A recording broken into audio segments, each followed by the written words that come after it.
I'm live. Here we go. Everything should be running as intended. Let me just make sure. Looks good to me. Yep, sounds good. Looks good to me. Awesome. I'm gonna post this a few places just to get the word around that I'm live.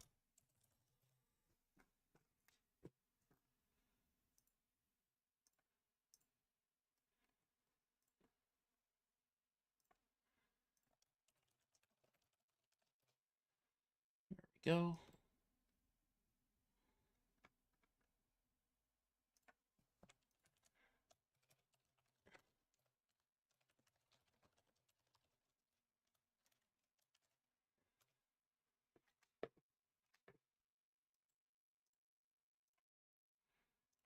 Da, da, da, da.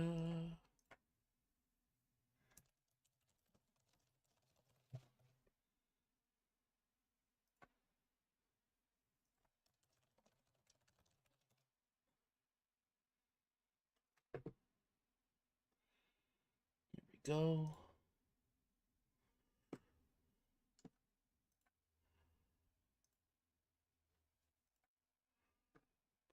Ba, ba.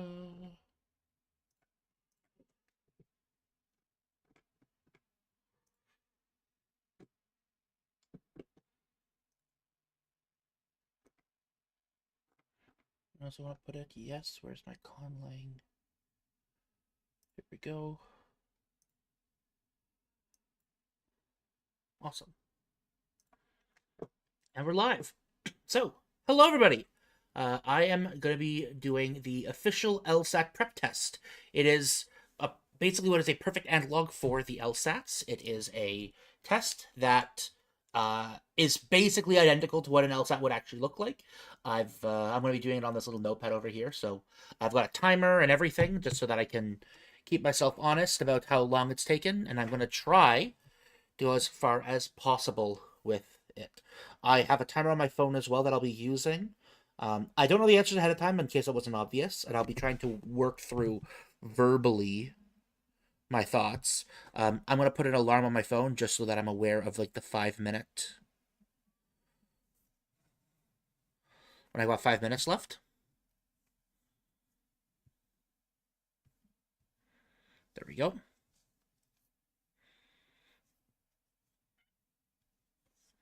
Here we go. And yeah, I'm going to try to do all 4 sections. Each of them take 35 minutes apiece, and I'm going to be getting a 5 minute break in between each one. And I will go, take that break when I can. Let's begin. Actually, first, before anything else, I'm supposed to come down and I'm supposed to read this. Taking the June 2007 test under simulated LSAT conditions. One important way to prepare for the LSAT is to simulate the day of the test by taking a practice test under actual time constraints. Taking a practice test under time constraints helps you estimate the amount of time you can afford to spend on each question in a section and to determine the question types on which you may need additional practice. Since the LSAT is a timed test, it is important to use your allotted time wisely. During the test, you may work only on the section designated by the test supervisor. You cannot devote extra time to a difficult section and make up that time on a section you find easier. In pacing yourself and checking your answers, you should think of each section of the test as a separate mini-test. Be sure that you answer every question on the test. When you do not know the correct answer to a question, first eliminate the response that you know are incorrect, then make your best guess among the remaining choices. Do not be afraid to guess, as there's no penalty for incorrect answers. When you take the practice test that follows, abide by all requirements specified in the directions and keep strictly within the specified time limits. Work without a rest period. When you take an actual test, you'll have only a short break, usually 10-15 minutes after section 3. Okay, so I had no breaks between section 1, 2, 3. Good to know. Taken under conditions as much like actual testing conditions as possible. See, they have tests there. The practice test provides very useful preparation for taking the LSAT. There's instructions for the 4 multiple choice sections, and the writing sample are included in the practice test, so you can approximate actual testing conditions as you practice. Take the test. Set timer for 35 minutes. Answer all questions in section 1. Stop working on that section when the 35 minutes have elapsed. Repeat, allowing yourself 35 minutes for each sections 1, 2, 3, and 4. Set timer at 35 minutes, then prepare your response to the writing sample at the end of this test. Refer to computing your score on page 38 in this book for an instruction on evaluating your performance. Answer keys provided for this purpose. How this practice test differs from the actual LSAT. Practice test is made up of the scored section from the actual disclosed LSAT administered in June 2007, as well as the writing sample topic. However, it does not contain the extra variable section that is used to pretest new test items of one of the 3 multiple choice question types. The 3 multiple choice question types may be in a different order in an actual LSAT than in the practice test. This is because the order of these question types is intentionally varied for each administration of the test. The actual test contains section headers at the top of each page that are not included in this practice test. The writing sample. The writing sample is not scored, but is used by law school admission personnel to assess writing skill. Your writing sample is copied and sent to law schools to which you direct your LSAT score. Some writing sample prompts or variations of them may be given at more than one LSAT administration. The time allotted for the writing sample is 35 minutes with 2 pages of writing space. Scratch paper is provided for use during the writing sample portion of the test only. Scratch paper cannot be used in other sections of the LSAT. Directions. Each group of questions in the section is based on a set of conditions. In terms of the questions, it may be useful to draw a rough diagram. Choose the response that most accurately and completely answers each question and blacken the corresponding space on your answer sheet. I'm going to begin in 3, 2, 1, now. Okay. A company employee generates a series of 5-digit product codes in accordance with the following rules. The codes use the digits 0 through 4 and no others. Each digit occurs exactly once in any code. Second digit has a value exactly twice that of the first digit. The value of the third digit is less than the value of the 5th digit. If the last digit of acceptable practice code is 1, it must be true that it's less than the value of the 5th digit, that the third digit is 0.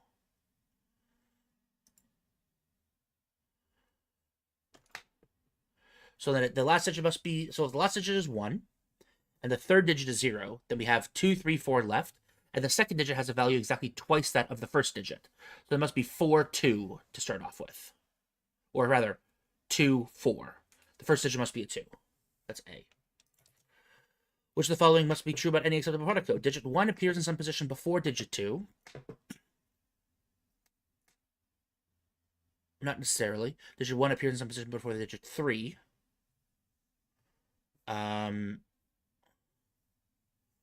Not necessarily, because so if the digits at the very beginning start off with doubling, then we can only have 0, 1, 1, 2, or 2, 4. 3 has to be in the last 3 digits. The digit 2 appears in some position before the digit 3. Actually, so it has to be 1, 2, 2, 4. Digit 2 has to appear in some position before digit 3. C is the right answer. Yeah. If a third digit of an acceptable product code is not 0, which of the following must be true? Well, it can't go in the first or second position, so it must be in the 4th position. The 4th digit of the product code is 0. Yeah, so let's see. Any of the following pairs could be 3rd and 4th digits, except, respectively, of an acceptable product code, except. So if it was 0, 1, then we have 2 and 4 in the first position, 3 afterwards, yes. 0, 3, there has to be a 4 afterwards. And then a 1, 2, yeah. If it's 0, then 1, or 1, then 0, then we have to have a 2, 3, or 4. It could be a 3 with a 2, 4 in the first position. If it's 3, then 0, we need to have a 4 in the last position with a 1, 2 ahead of time. But if it's a 3, 4, then, yeah, it can't be 3, 4, because the value of the third digit is less than the value of the 5th digit, and if 4 is the 4th position, then that does not make sense. 5. So the following code must be true about any acceptable product code. There is exactly 1 digit between the digit 0 and the digit 1.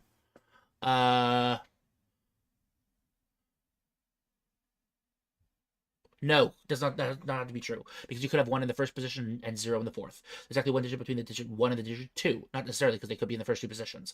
There's at most 2 digits between the digit 1 and the digit 3. No, because you can put a 1 in the first position and a 3 in the last position. It could be 1, 2, 0, 4, 3. Nope. There are most 2 digits between the digit 2 and the digit 3.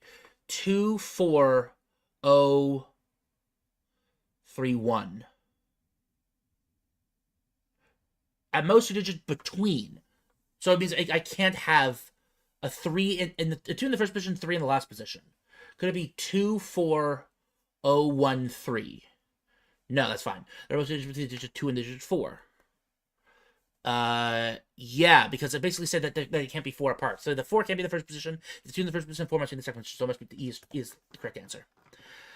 Exactly 3 films, Greed, Harvest, and Limelight, are shown during a film club festival held on Thursday, Friday, and Saturday. Each film is shown at least once during the festival, but never more than once on a given day. On each day, at least 1 film is shown.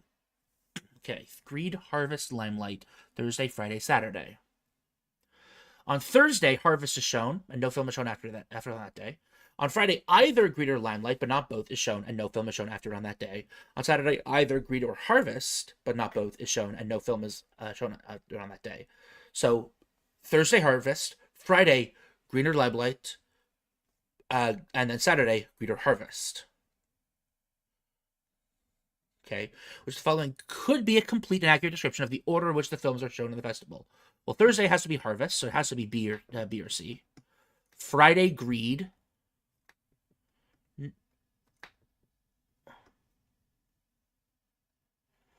Oh, wait a second.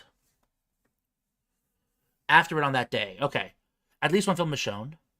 On Thursday, Harvest is shown, and no film is shown after it on that day.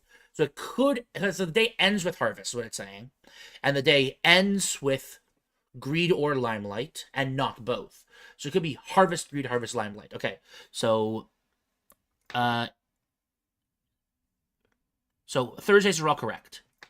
Friday, either Greed or Limelight.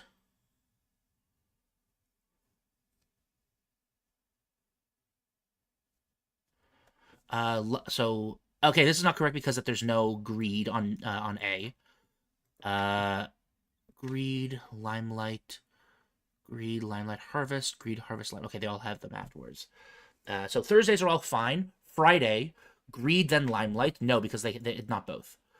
Friday, Saturday, Limelight, then Greed. That's fine. Harvest. Friday shows Limelight. Saturday shows Limelight, then Greed. So it looks like C is correct. C, Greed, then Harvest.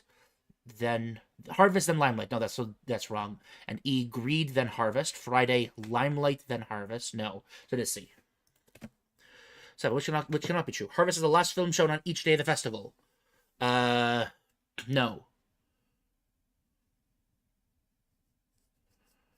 Yeah, no, so that can't be correct. Limelight is shown on each day of the festival. That's possible. Greed is shown on the second day of each. Is shown second on each day of the festival. That could be true if you showed Limelight, then Greed, then Harvest. I think it's just gonna be A because that just doesn't make sense. Yeah, 8. If Limelight is never showed again during the festival, once Greed is shown, then which of the following is the maximum number of film showings that could occur during the festival? So it could be Harvest, or Limelight, Harvest. Then on Friday, Limelight, or Harvest, then Limelight. Then on Saturday, Limelight, Greed. So 6, D. That's the most amount it could be.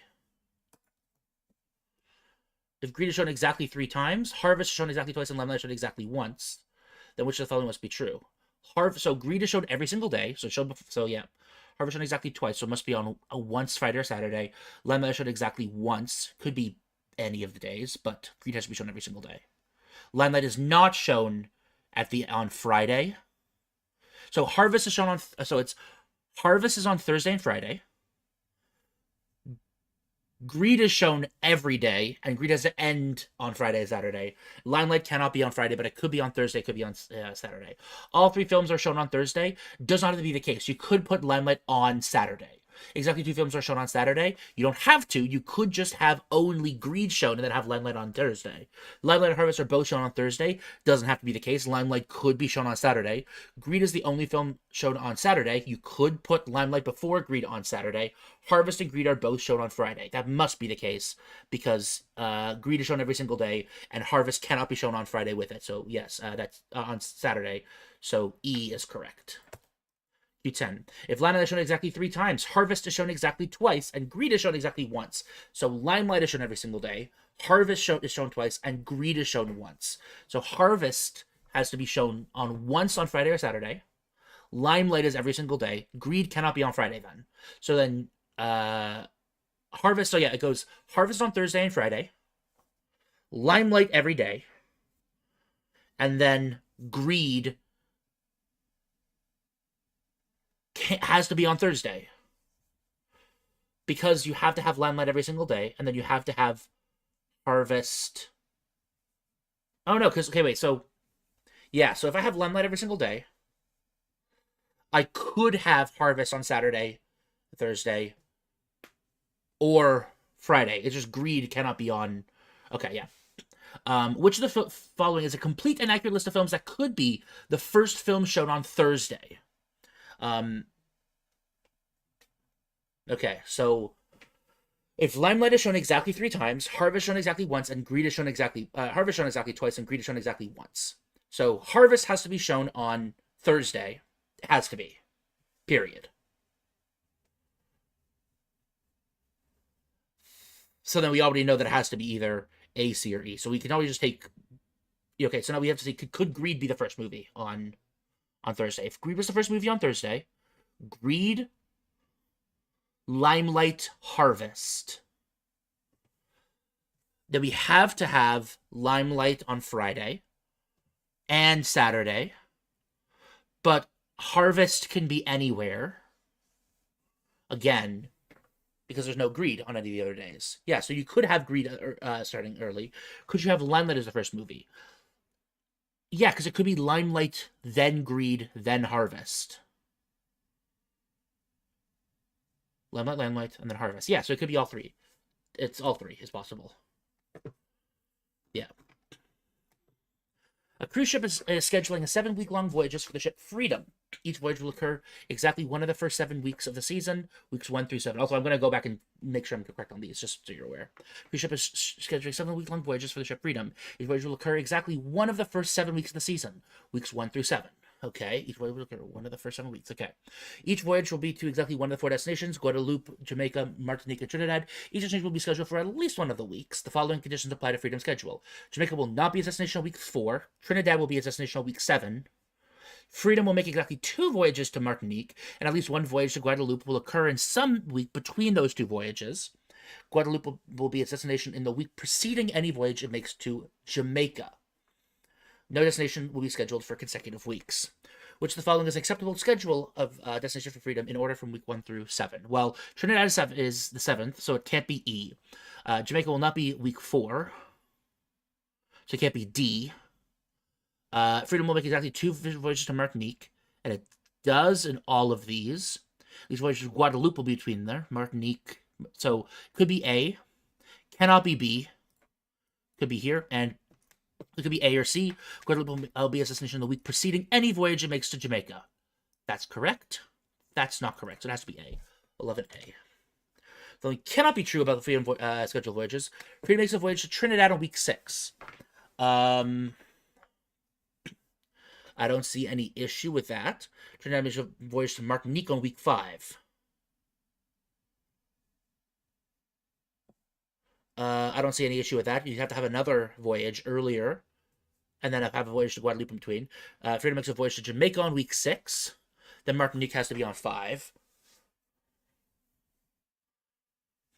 I see no issue with that. Freedom makes a voyage to Jamaica on week 3. That's not correct. Actually, that could be correct. Because then you have... If Jamaica's on week 3, then Martinique is on week 2. There has to be another Martinique somewhere 5 or 6. Oh, sorry, Guadeloupe is preceding voyage to Jamaica. So it has to be Martinique, Guadeloupe, Jamaica, then something.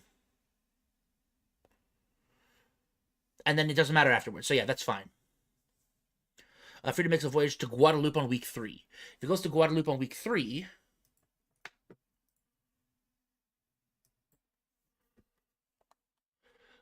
Well, we can't be Jamaica on the next week afterwards. That's not a contradiction.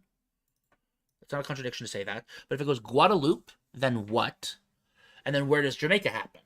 Well, it could be Guadeloupe, Jamaica, Guadeloupe, and then you have Martinique, Guadeloupe, Martinique.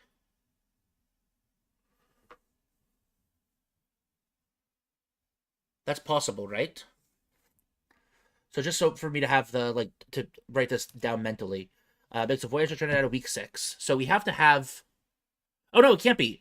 Because that... Yeah, it can't be voyage to Trinidad week 6 because Trinidad will be destination week 7, and no destination will be scheduled for consecutive weeks. So it's A.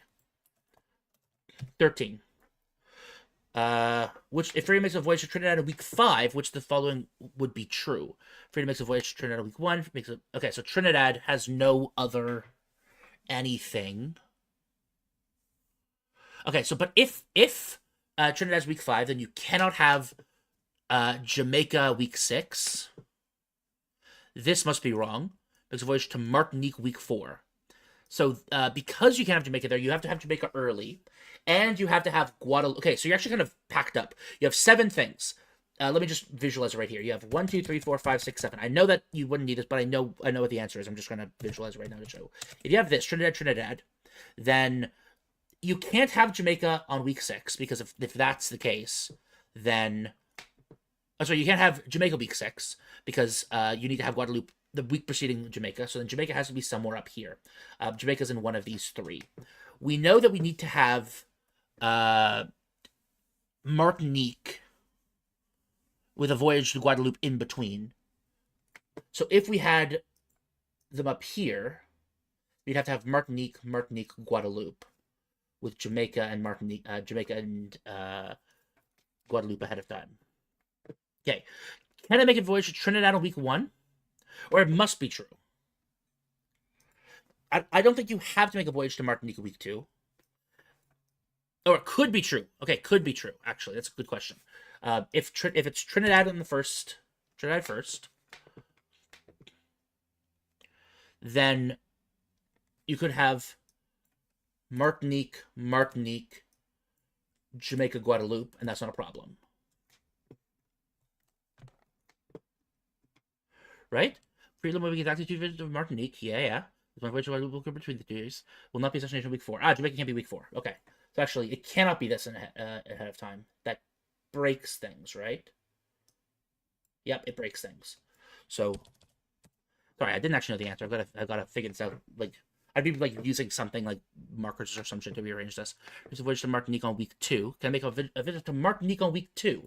If it does that, you can't have Jamaica here. You can't have Martinique. And we always said it cannot be Trinidad. So as such, it would have to be Guadeloupe. And then we'd have to then have Guadeloupe before Jamaica here. So that also breaks. Makes a visit to Guadeloupe in week 3. That could be possible. But then where do we put Jamaica? We can't put it anywhere. Makes a voyage to Martinique in week 4.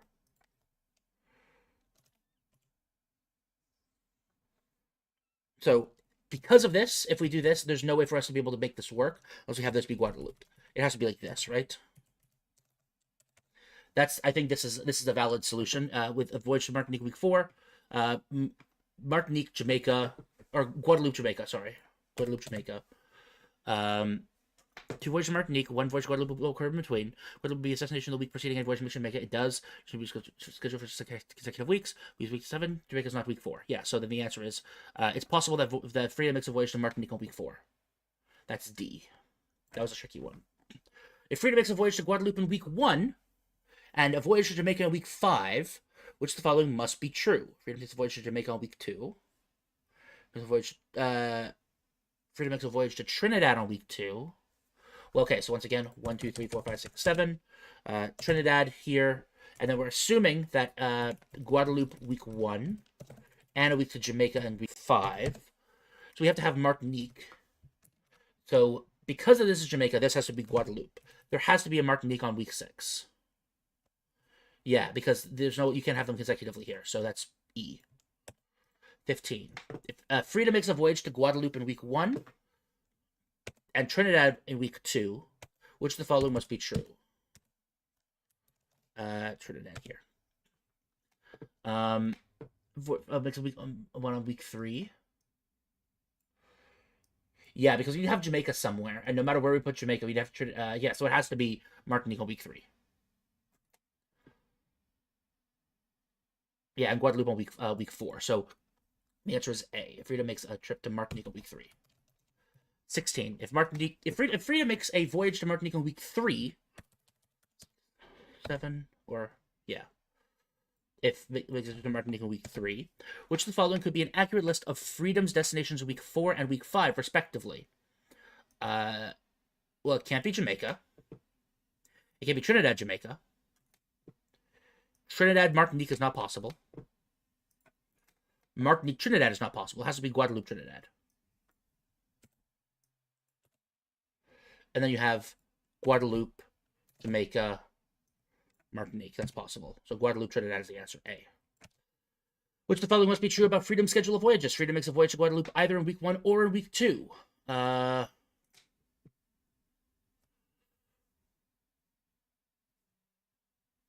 Rita makes a voyage to Martinique either in week 2 or else in week 3. That's not necessary. It means at least at most 2 voyages to Guadeloupe. I don't know. I don't think that's true. I think you could probably do 3. Makes at most 2 voyages to Jamaica. Well, that's true, because if you did 3 voyages to Jamaica, that just breaks. So, is it possible to have more than... Is it possible to just do... T, and then do Jamaica, Martinique.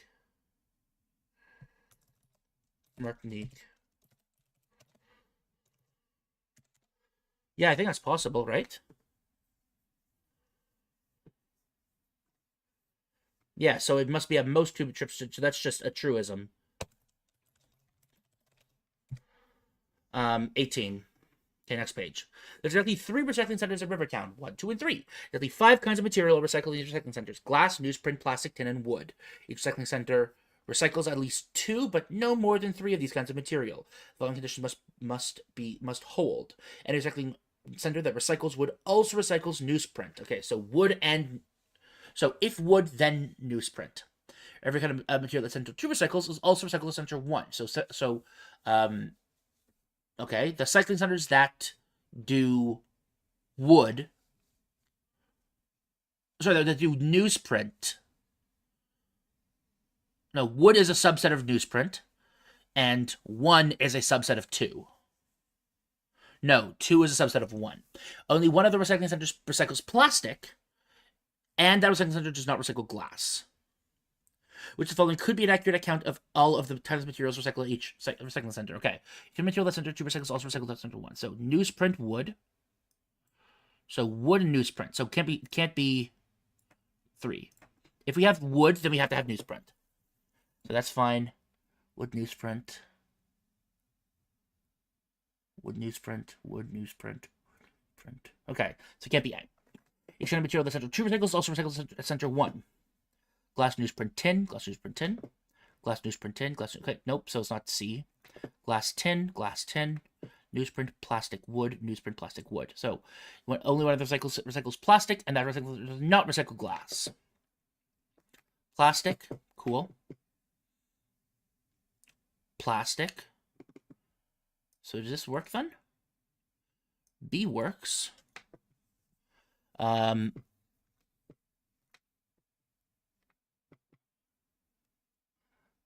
it can't be C because of the 2 is not subset of 1. So that can't be this because of plastic glass. And there's 2 plastic here, so it has to be B. So 18B. 19. Which of the following is a complete and accurate list of the recycling centers of Rivertown, any one of which could recycle plastic? Which one of the following is a complete and accurate list of the recycling centers in Rivertown, any one of which could recycle plastic? So because that only one does plastic, you cannot have Center 2 recycle plastic.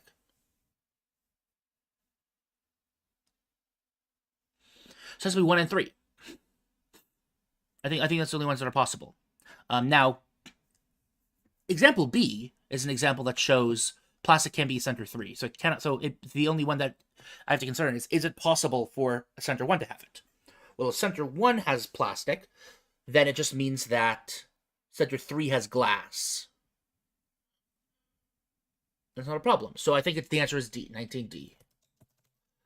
20. It's like Center 2 recycles 3 types of material, then which one of the following kinds of material must Center 3 recycle? So it recycles 3 kinds of material.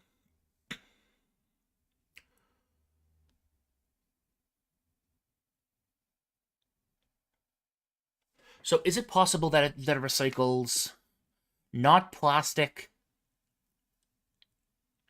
Well, it has to do glass. Necessarily. And then it can't do plastic, which means you need to have either tin or wood. Or newsprint. Tin, wood, newsprint. If it does wood, then it has to also be newsprint. In my pigeonhole principle, there's no way to exclude newsprint. So it has to be glass and newsprint. It must do. And then you have one more. Can't be plastic. It could be wood and it could be tin. So we know that cycle 1 must have glass and newsprint.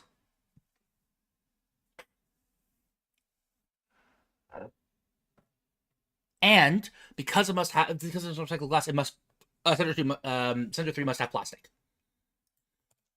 Because center 1 and center 2 both have glass. 21. If each recycling center in Rivertown recycles exactly, could it be newsprint, tin, wood, and not glass?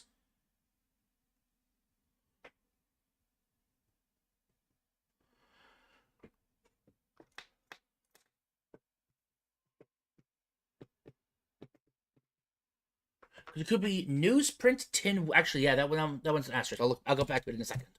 21. If each recycling center in Rivertown recycles exactly 3 times the material, then which one of the following could be true?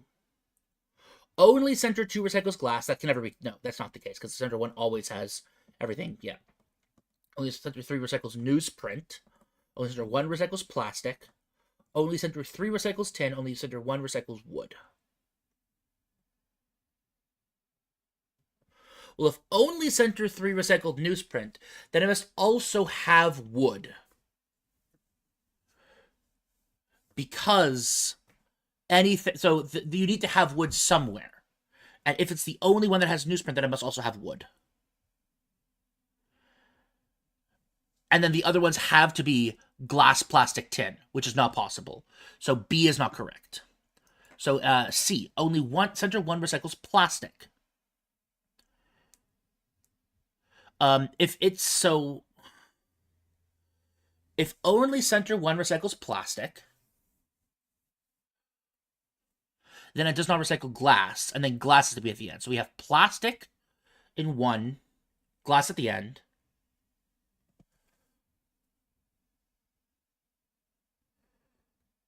And then we need to have, well, no, that doesn't work either. Because if they all have 3, then center 1 and 2 are equal.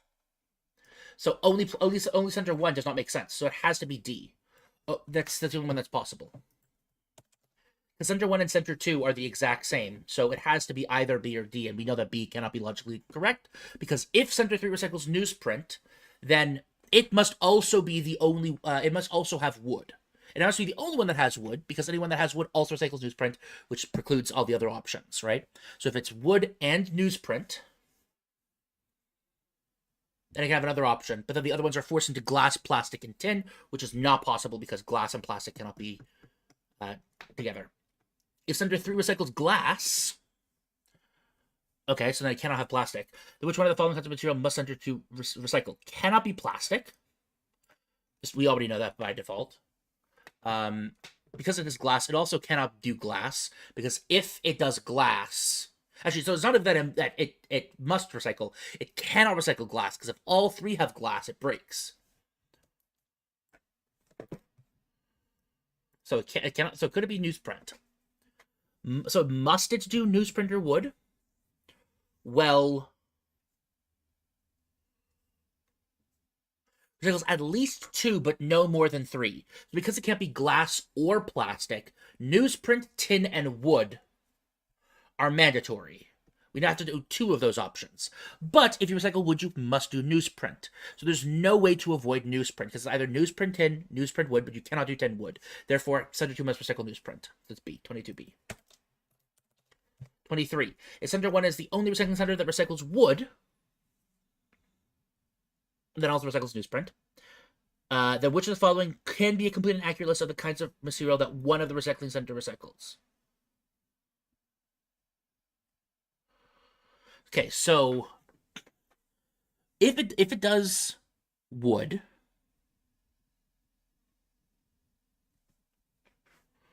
so yeah, so if it does wood only, or if it takes in wood, then it must also take in newsprint. Could it just be newsprint wood? No, because so then if it's newsprint wood, that cannot be the case. So it has to be newsprint wood and something else.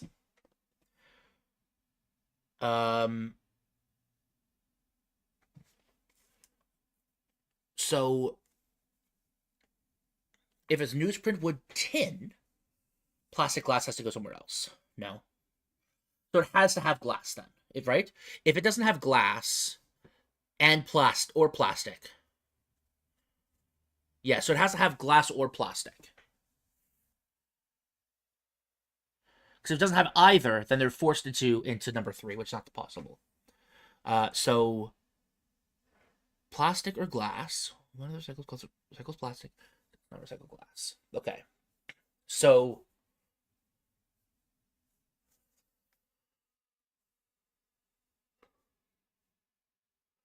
there was the only recycling center that recycles wood.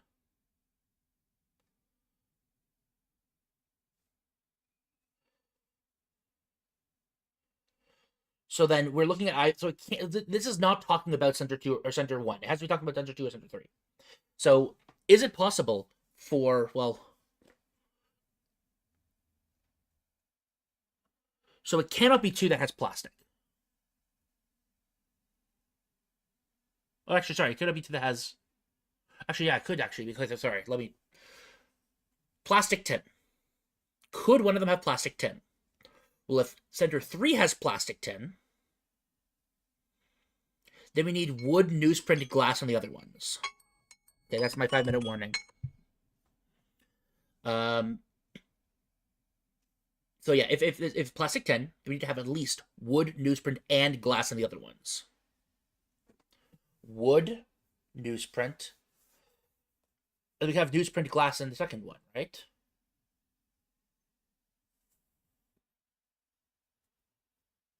That should just work, right? Plastic tin being the third one totally works, right? Okay, but let's preclude the other ones while we have time. Newsprint wood. No, because that forces it to be center 1. That cannot be correct. Because we know that center 2 has to be a because center 2 has to have 2 materials, and if center 1 only has 2 materials, it must have all the same ones as center 1. So it cannot be B or D. C, newsprint and tin. Could C be newsprint and tin? Then you have plastic and glass together somewhere else, which cannot be the case. Yeah.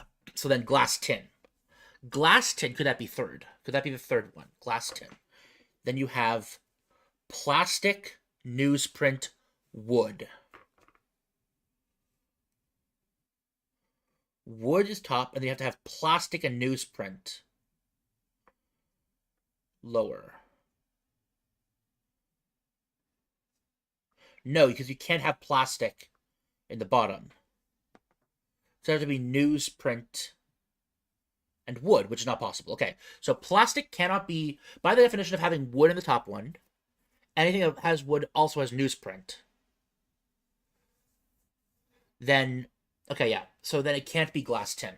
Because if the third one has glass tin, you need to have plastic, newsprint, wood in the other 3. We know that we have wood and newsprint in the first one, but then plastic and newsprint. Yeah, because then you can't fill the bottom. You can't fill the second one. Because you can't put wood in there, and you can't put plastic in there, because only one of them recycles plastic. So plastic can never be in the second one. So, could glass tin be, or newsprint tin, be in the second group? Because we know that A is the one that we're currently looking at, and we think is correct. Newsprint tin in the second one. Well, if it's newsprint tin, then we'd have wood newsprint tin, and then we would have glass plastic. Not possible. Nope, that breaks. Unless we have, yeah, then you have to have glass plastic elsewhere. No, because you could do newsprint tin in C.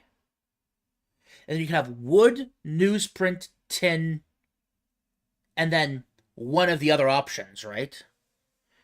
Because there's no reason why they can't also exist in harmony, right? So, like, if I did, as an example, wood, newsprint, tin, plastic, newsprint, tin. We can have glass newsprint, and that's fine, right? Doesn't that recycles? What else recycles newsprint?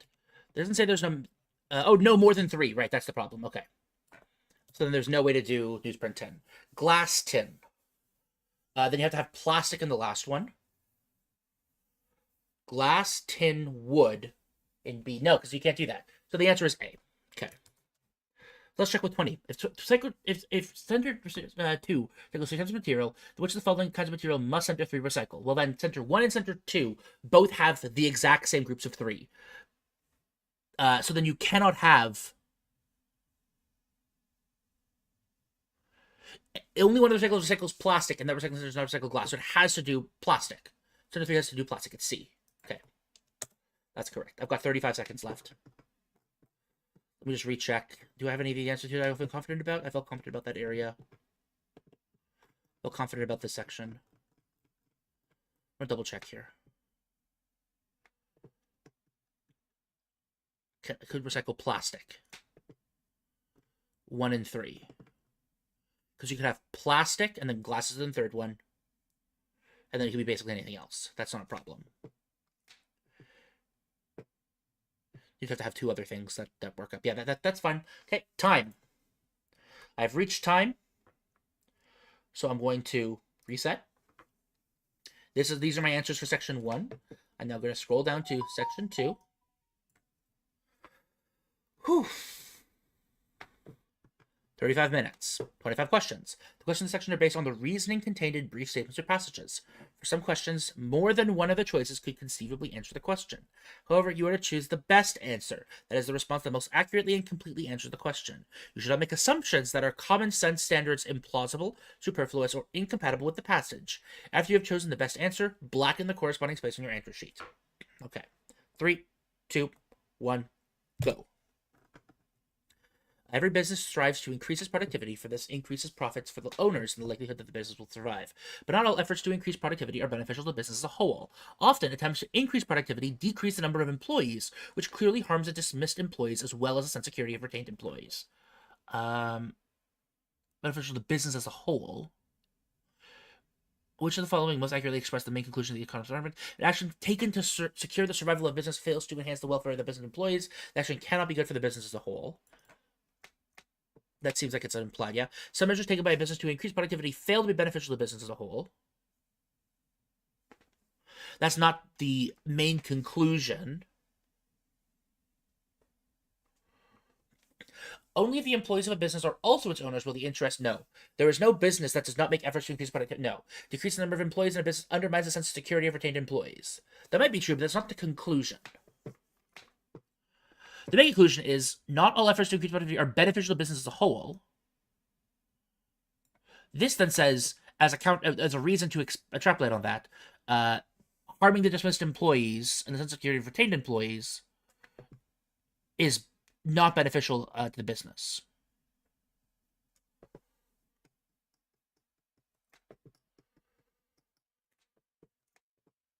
Fails to enhance the welfare. I'm not like that. That's not good, but I'm just thinking about business to increase productivity, fail, beneficial to the business as a whole. I don't like this question. I'm going to go to 2. We'll come back to that later. All Labrador Retrievers bark a great deal. All St. Bernards bark infrequently. Each of Rose's dogs is a cross between a Labrador Retriever and a St. Bernard. The Rose's dogs are moderate barkers. Which of the following uses flawed reasoning that most closely resembles the flawed reasoning used above? All students who study diligently make good grades. Some students who do not study diligently also make good grades. JD studies. No, that's not right. All type of chemicals are extremely toxic to human beings. All type of chemicals are non-toxic to human beings. This household cleaner mixture of anything, and therefore it's moderate. That's B. Yes, that's correct. That's the one that I'm not even going to read the rest of them. I just know that's exactly what it is. Yeah. A century in certain ways is like a life, and at the end of a century approaches, people behave towards that century much as someone who is nearing the end of life does toward that life. So just people in their last year spend much time looking back on the events of their life. People at centuries end look back on the events in the century. We're looking at how certain differences could be avoided. Become very interested in the history of the century just ending. I think that's probably that. That would make more sense. Focus on what the next century will bring. Fear their own lives are about to end, reminisce about their own lives. I think it's D is probably what we're looking at. It's a parallel here, right? Consumer. The latest Connerly report suggests that oxen-free prepackaged meals are virtually devoid of nutritional value, but the Connolly report is commissioned by Danto Foods, Oxenfree's largest corporate rival, and early drafts of the report are submitted for approval to Danto Foods' public relations department. Because of the obvious bias of this report, it is clear that Oxenfree's prepackaged meals really are nutritious. The reason the consumer's argument is most vulnerable to criticism on the grounds of the argument, which is evidence that there is apparent bias and evidence that the Connolly's report claims are false. That is correct, yes. Does the conclusion based on unrepresentative sample? Nope. Fails to take into account the possibility that Oxenfree has just as much motivation to create negative publicity for Danto as Danto has. Nope. Fails to provide evidence that Danto's food prepackaged meals are not more nutritious than Oxenfree's. No, because Oxenfree's prepackaged meals are really nutritious. Is the it basically is the claim. This is nothing about Danto Foods. Doesn't say anything about Danto Foods at all. Presumes that providing justification that Danto Foods Public Relations Department would not approve a draft report that was hostile to Danto Foods products. Nope. It is clearly A. Okay, I feel good about that. 5. Scientists. Earth's annual temperature has increased by about half a degree Celsius over the last century. This warming is primarily the result of the buildup of minor gas in the atmosphere, blocking the outward flow of the heat from the planet, which the following, if true, would count as evidence against the scientists' explanation of Earth's warming. Only some of the minor gases whose presence in the atmosphere allegedly result in the phenomenon describing the science of this revolution. No. Most of the warming occurred before 1940, while most of the buildup of minor gas in the atmosphere occurred after 1940. Yeah. Primarily the result of minor gases. If most of the warming happened before... Okay, so B is what jumps out at me is correct. Over the last century, Earth received slightly more solar radiation years than it did others. Nope. Volcanic dust and other particles in the atmosphere reflect much of the sun's radiation back to space before it can reach Earth's surface. This is not about the sun. It's about blocking the outward flow of heat from the planet. The accumulation of minor gases in the atmosphere has been greater over the last century than any other time in Earth's history. No. That's not correct. It's B. Okay. An undergraduate degree is necessary for appointment to the executive board. Further, no one with a felony conviction can be appointed to the board. Thus, Murray, an accountant with both a bachelor's and a master's degree, cannot be accepted for the position of executive administrator since he has a felony conviction. Yep. The argument conclusion follows logically if which of the following is assumed. Anyone with a master's degree and without a felony conviction is eligible for appointment to the executive board. No. Only candidates eligible for appointment to the executive board can be accepted for the position of executive administrator.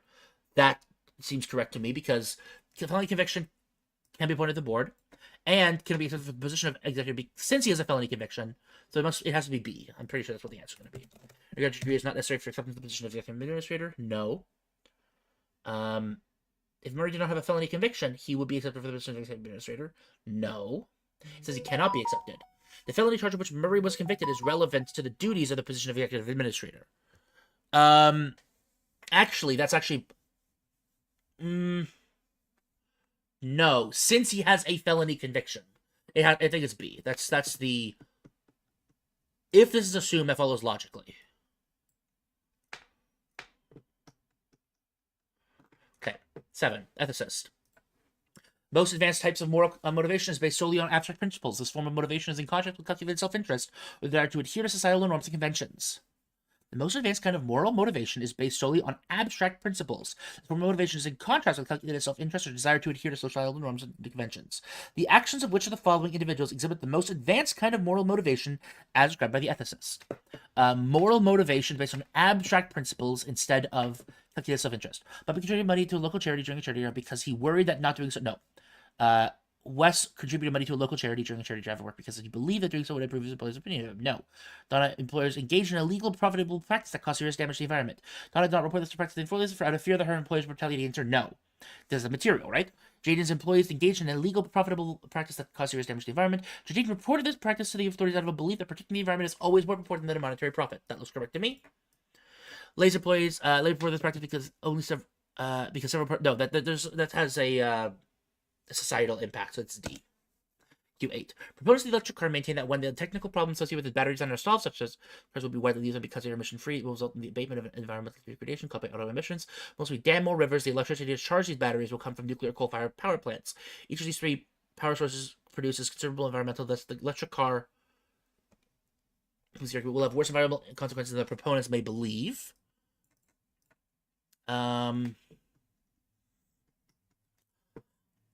That's fine. Probably remain less popular than type of success. No. Requires a technical problem to be solved before it can succeed. No. Increase the level of emissions rather than reduce it. That's not necessarily true. will not produce a net reduction in environmental degradation. That's not necessarily true either. I think that's just that. Because this doesn't say anything that will be worse than alternatives. Proponents of electricity to maintain that because they are emission-free, it'll have worse environmental than we believe. That's A. 9. Although video games have increased steadily over the past 80 years, we can expect a reversal of this trend in the very near future. Historically, over 3/4 of video games were purchased by people from 13 to 16, and the number of people in this age group is expected to decline steadily over the next 10 years, which the following is true, would most seriously weaken the argument. Most people 17 years or older have never purchased a video game. No. Video game rentals have declined over the past 3 years. No. New technology will undoubtedly make entirely new entertainment options available in the next 10 years. No. The number of different types of video games available is unlikely to decrease in the near future. No. Most people who have purchased video games over the past 3 years are over the age of 16. Yes. That would be the easy. Yes. That's just the directly, fights that claim. Double-blind techniques should be used whenever possible in scientific experiments. They help prevent the misinterpretations that often arise due to expectations and opinions that scientists already hold. And clearly, scientists should be extremely diligent in trying to avoid such misinterpretations, which the following most accurately expresses the main conclusion of the argument. So, double-blind techniques should be used whenever possible in scientific experiments because they prevent misinterpretations that often arise due to expectations and opinions scientists already hold. And clearly, scientists should be extremely diligent in trying to avoid misinterpretations. Okay. Scientists' objectivity may be impeded by interpreting experimental evidence on the basis of expectations and opinions that they already hold. That is technically true. It's advisable for scientists to use double-blind techniques in as high proportion of their experiments as they can. That's also true. Scientists don't neglect to adequately consider the risk of interpreting evidence on the private. Nope. Whenever possible, scientists should refrain from interpreting evidence on the basis of private. No. Double-blind experimental techniques are often an effective way of ensuring scientific objectivity.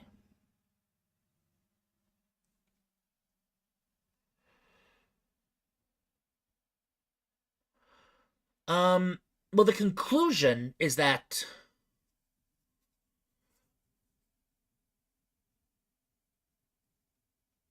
well, this is the thing that's just said, right? That's not a conclusion.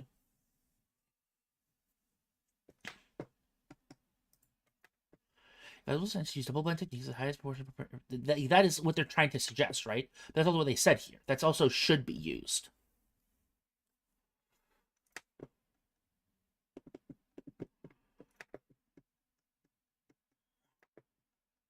An effective way of ensuring scientific. I don't like this question. I'm going to skip it for now. We'll come back to that later. 11. Is now a common complaint that the electronic media have corroded the intellectual skills required and fostered by the literary media.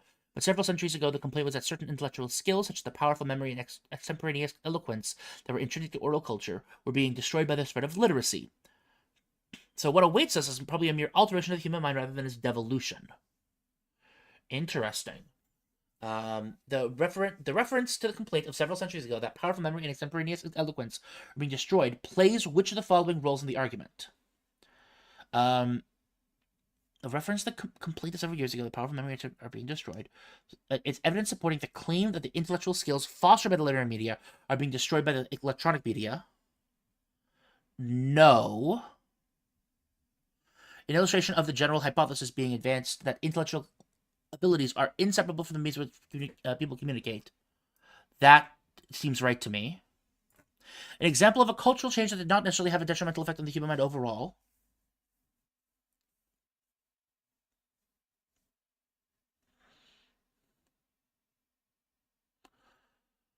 I don't think that's as strong, right? Evidence that the claim that the intellectual skills required and fostered by the literary media are being lost is unwarranted.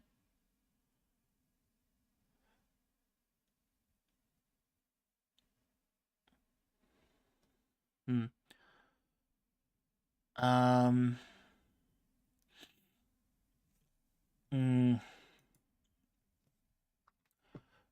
don't know. I'm going to skip 11 as well. This one, this question is I'm having difficulty reading it and understanding it. Suppose I promise to keep a confidence and someone asks me a question that I cannot answer truthfully without thereby breaking the promise.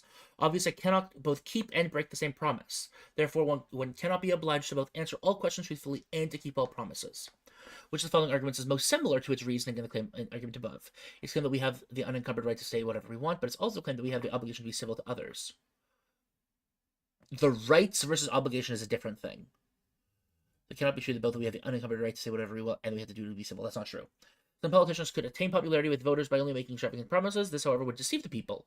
So since the only way for some politicians to be popular is to deceive, and any politician need to be popular, well, some politicians must need to deceive. Not quite the same, similar in structure and reasoning. Put a lot of effort to make this report look good. The client might think we did so because we believe our proposal would not stand on its own merits. On the other hand, no, that doesn't look right at all. On the other hand, we do not try to make the report look good. There's kinds of think we're not serious about our business. So whatever we do, we risk your criticism. That's a damned if we do, damned if we don't kind of thing. But this is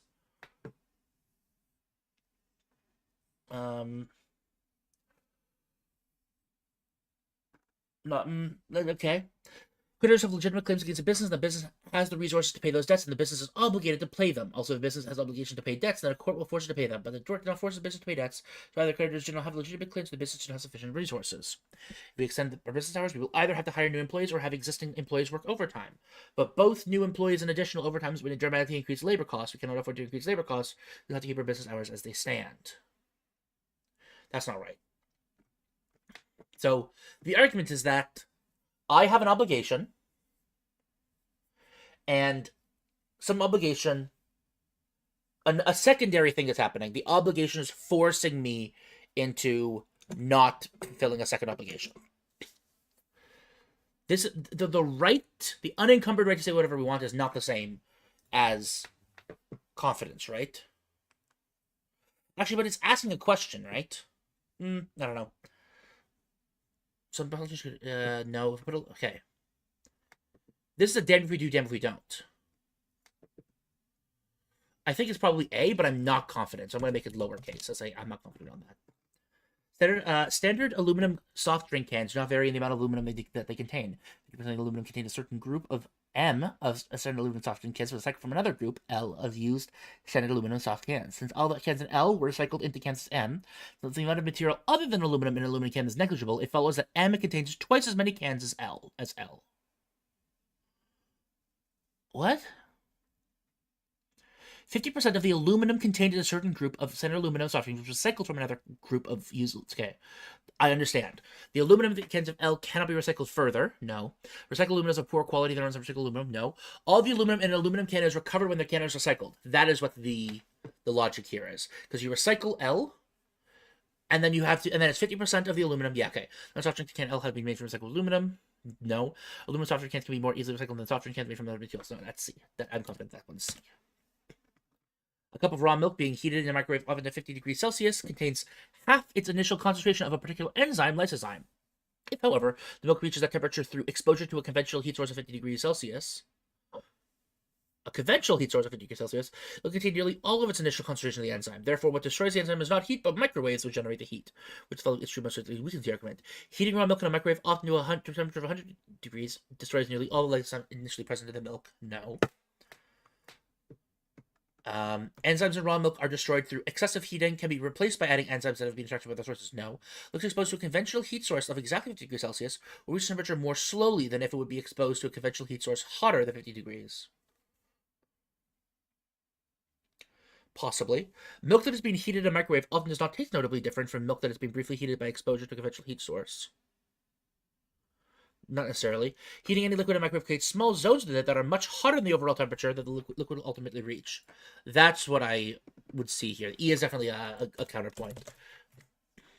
Because if it is the heat and it's not microwaves, that will be, that will be a weak. The other one. The other one is like very, very weak. Doesn't actually quite have any. Doesn't really eliminate anything. That one does. A new government policy has been developed to avoid many serious cases of influenza. This goal will be accomplished by the annual vaccination of high-risk individuals, everyone 65 and older, as well as anyone with a chronic disease that might cause them to experience complications from influenza virus. Each year's vaccination will protect only against the strain of influenza virus deemed most likely to be prevalent that year. So every year will be necessary for all high-risk individuals to receive a vaccine for a different strain of the virus, which develops an assumption that would allow the conclusion above to be properly drawn. The number of individuals with a high risk for influenza will not significantly change from year to year. No. The likelihood that a serious influenza epidemic will occur varies from year to year. No. No vaccine for the influenza virus protects against more than one strain of that virus.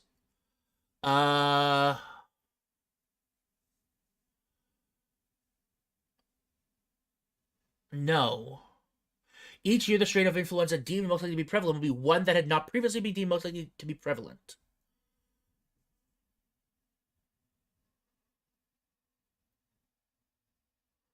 That would be a conclusion. That would make sense, but it also requires vaccinations to last more than a year. Each year's vaccine will have fewer side effects than the vaccine. No. Okay, so it looks like D is the one that jumps out at me. Because the number doesn't matter. The likelihood doesn't matter. No vaccine for the influenza virus protects against more than one strain of that virus. Each year's vaccination will protect only against a strain of the influenza virus deemed most likely to be prevalent that year. It says only, so D just cannot be the case. Or C cannot be the case, right? But the strain of influenza deemed most likely to be prevalent will be the one that had not previously been deemed most likely to be prevalent. That would follow the conclusion, right? 15D. 16. Taylor, researchers at a local university claim that 61% of the information transferred through a conversation is communicated through nonverbal signals, but this claim, like all mathematically precise claims, is suspect because claims of such exactitude may be established by science. While precision is unobtainable in many areas of life, it is commonplace in others. Many scientific disciplines often obtain extremely precise results, which should not be doubted merely because of their precision. The above provide the most support for the holding that Sandra would disagree with Taylor about which of the following statements.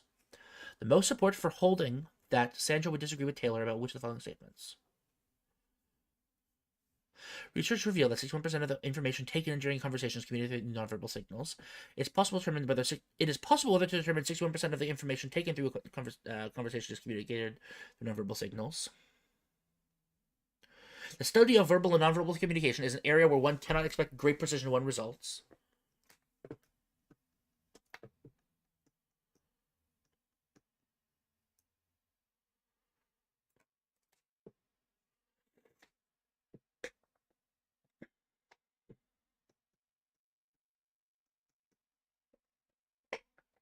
Some scientists can yield mathematically precise results that are not inherently suspect.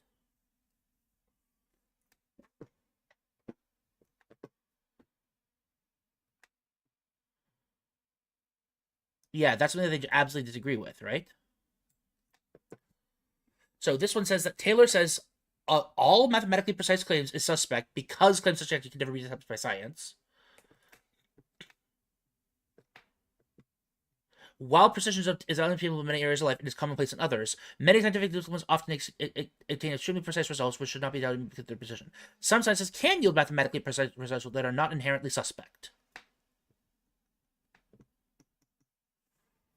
I think D is what jumps out at me as being the link here.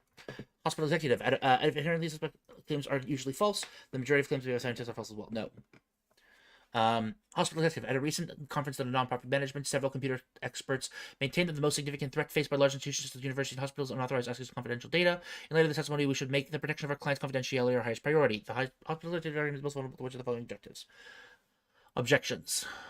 Computer experts maintain the most significant threat faced by large institutions such as universities is unauthorized access to confidential data, which by protection of our clients' confidentiality our highest priority. The argument confuses the cause of a problem with the appropriate solution to that problem. Yeah, because the most significant threat is unauthorized access. We should protect. Okay.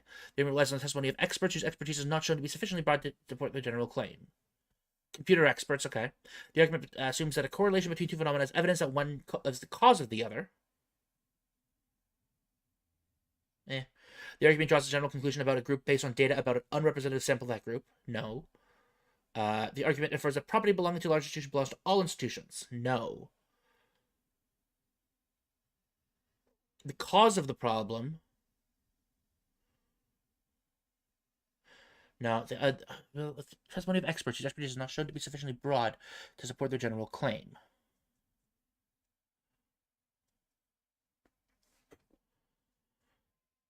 Yeah, the most significant threat faced by large institutions? That does not seem reasonable. That's definitely a reasonable objection, saying that that's the most. I think it's B. I'm not confident about B, though, so I'm going to put it lowercase. Modern science is built on the process of posting hypotheses and testing them against observations, and in essence, attempting to show that hypotheses are incorrect. I think it more recognition than overthrowing conventional wisdom. It is accordingly surprising that sometimes such widely held predictions of global warming. What's instead remarkable is that with hundreds of researchers having to make breakthroughs in climatology, very few find evidence that global warming is unlikely. The information above provides the most support for the following statements. Most scientists who are reluctant to accept the global warming hypothesis are acting in accordance with the accepted scientific debate. Most researchers in climatology have substantial motive to find evidence that would discredit the global warming hypothesis. No. There's evidence that conclusively shows the global warming hypothesis is true. Yeah, that feels like it's the biggest support. Hundreds of researchers trying to make breakthroughs in climatology. Very few find evidence that global warming is unlikely. Then that's supposed that there's evidence that shows that global warming hypothesis is true. I would say conclusively, but that's a harder one to show, right? That's why skeptical of global warming have not offered any alternative hypotheses to climatology. No. Research in global warming is primarily driven by a desire for recognition in the scientific community. No. Most scientists who are reluctant to accept the global warming hypothesis are not acting in accordance with the scientific debate. No. Most scientists and climatologists are familiar with the global warming hypothesis.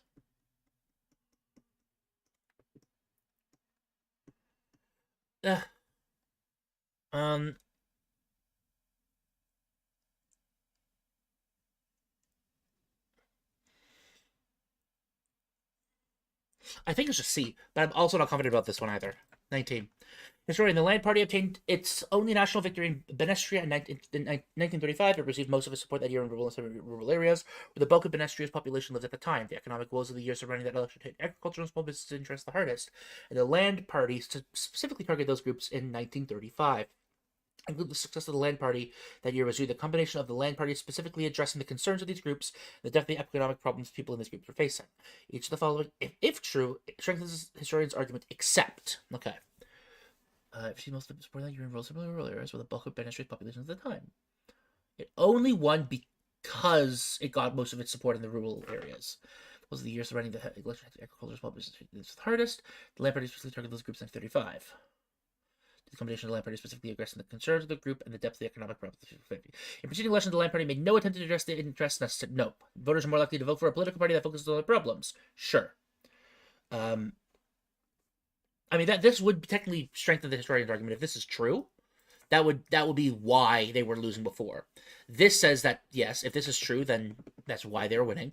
The party had most success where there was economic distress in the agricultural sector. If this was true, then their agricultural sector would make sense. No other major party in Benestria specifically addressed the issues of people who lived in suburban rural areas in 1935. If this was true, that would strengthen why they won. The greater the degree of economic distress for some reason, the more likely that person is to vote.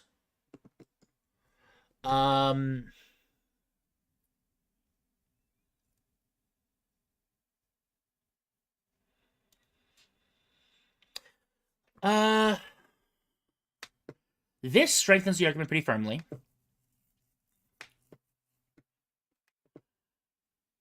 What is economic distress in the agricultural sector? Voters are more likely to vote for a political party that focuses on their problems. In relation, the Land Party made no attempt to address the interests of economically distressed urban groups. Urban groups? No, that doesn't strengthen the argument at all. A. 20. Munoz claims that Southwest Hopeville Neighbors Association overwhelmingly opposed the new water system, saying this is evidence of citywide opposition. The association did pass a resolution opposing the new water system, but only 25 of 50 members voted, with 10 in favor of the system. Furthermore, the 15 opposing votes represented far less than 1% of the Hopeville's population. One should not assume that so few votes represent the view of the majority of Hopeville's residents. Questioning a conclusion based on the result of a vote on the grounds that people with certain views are more likely to vote. No. Question claims supported by statistical data by arguing that statistical data. No. We can refute an argument by showing that, contrary to what has been claimed, the truth of the premises do not guarantee the truth of the conclusion. No. Criticizing a view on the grounds that the view is based on evidence that is, on principle, impossible to disconfirm. No. Attempting to cast doubt on a conclusion by attempting that the statistical sample on which the conclusion is based is too small to be dependable. Yes, E. That's correct. That feels... I'm glad that came up. Cool. My friends say I will one day have an accident because I drive my sports car recklessly, but I have done some research. And apparently minivans and larger sedans have very low accident rates compared to sports cars, so trading my sports car in for a minivan would lower my risk of having an accident. The most vulnerable criticism on the grounds of this argument infers a cause from a mere correlation. That seems correct. It relies on a sample that's too narrow. No. Misinterprets evidence likely evidence that the result is certain. No. Well... That's also possibly true, but it infers a cause from mere correlation. That minivans and large sedans have very low accident rates compared to sports cars. Its correlation has about people, not I think it's A. It's the conditions sufficient for bringing about a result for conditions necessary for doing so. That's probably not research. I think it's A. It could be C, but I think it's A. That a result is likely as evidence that the result is certain. Yeah, it could also be possible, but the bigger thing is that it infers a cause from a mere correlation, that they have low accident rates, therefore the correlation there. Yeah, okay. 22. News media rarely covers local politics thoroughly, and local political business is usually conducted secretively. These factors each tend to isolate local politicians from their electorates. This has an effect of reducing the chance that any particular active resident participation will elicit a positive official response, which in turn discourages resident populations' local politics. Okay. They don't usually cover local politics, and is usually done privately, and it isolates politicians from the electorate and makes them less likely to participate in local politics. So the following is most strongly supported by the editorial statement. Particular acts of resident participation would be likely to elicit a positive response from the local politicians if the politicians were less isolated from the electorate. Not from local politicians, no, they don't care. That's not relevant here. We're talking about the people. Less political business would be conducted less. Local political business should be conducted less secretly because this would avoid discouraging resident participation in local politics. That seems reasonable to me. The most important factor influencing a resident's decision to whether to participate in local politics will be the chance that the participation will elicit a positive official response. Yeah, this has the effect of reducing the chance that any particular act of resident participation will elicit a positive response, which in turn discourages resident participation in local politics. The most important factor influencing a resident's decision whether to participate in local politics. Most important factor is not a good word. More frequent, thorough coverage of local politics would reduce at least one source of discouragement from resident participation in local politics. Yes, that seems true. Yes, so D seems most likely correct. If if resident participation in local politics were not discouraged, this would cause local politicians to be less isolated from their electorate. I think it's D. 23. Philosopher, an action is morally right if it would be reasonably expected to increase the aggregate well-being of people affected by it. An action is morally wrong if and only if it would be reasonably expected to reduce the aggregate well-being of people affected by it. Thus, actions that would be reasonably expected to leave unchanged the aggregate well-being of the people affected by them are also right. The philosopher's conclusion follows logically if which of the following is assumed. Only wrong actions would be reasonably expected to reduce the aggregate well-being of the people affected by them. That's correct. That would be that. I'm pretty sure the answer is going to be A, but we'll go anyways. No action is both right and wrong.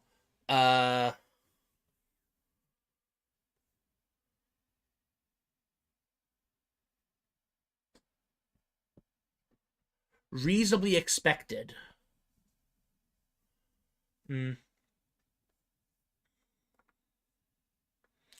Technically, that is.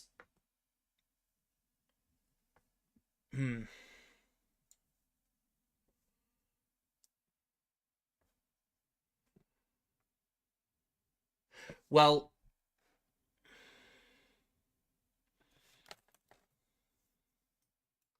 it is an if and only if, right? An action that's not morally wrong is morally right.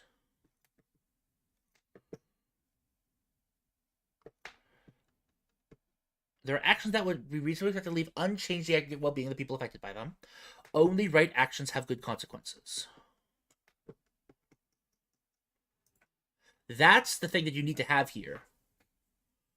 That there can be morally right things that can have bad consequences. So that's the thing. That's the only thing that they're missing in the argument. But that's logically, if it follows logically if that's assumed. So I think 23 is E. Whoops, 23 is E. Shit, wait.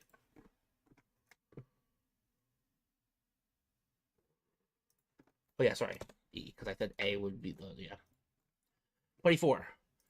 For companies solicit customer information on such human factors, whether a seat is comfortable, whether a set of controls easy to use. However, designer interaction with consumers is superior to survey data. The data may tell the designer why a feature on last year's model was given a low rating. Will explain how a feature needs to be changed or to receive a high rating. Because for mostly what's the following propositions: getting consumer input for design process. Nope. Companies traditionally conduct extensive post-market surveys.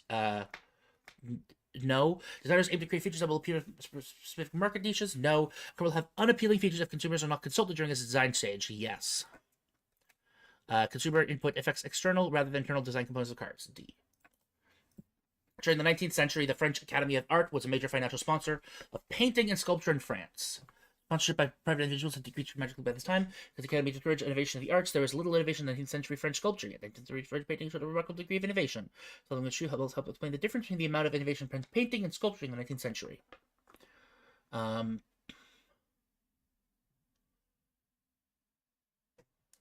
France, the 19th century, the French Academy gave more of its financial support to painting than sculpture. No. I mean, that could... True, yeah. The French Academy in the 19th century financially supported a greater number of sculptors than painters.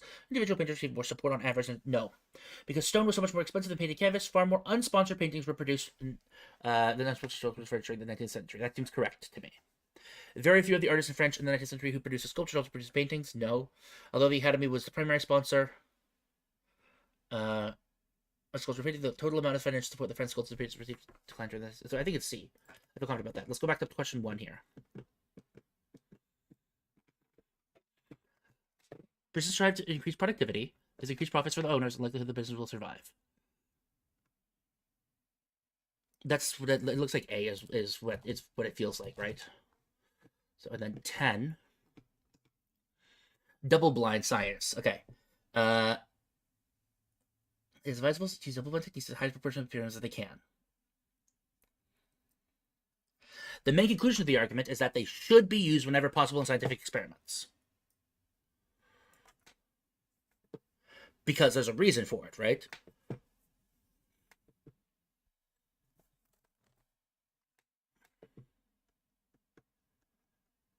Are often an effective way of ensuring scientific objectivity.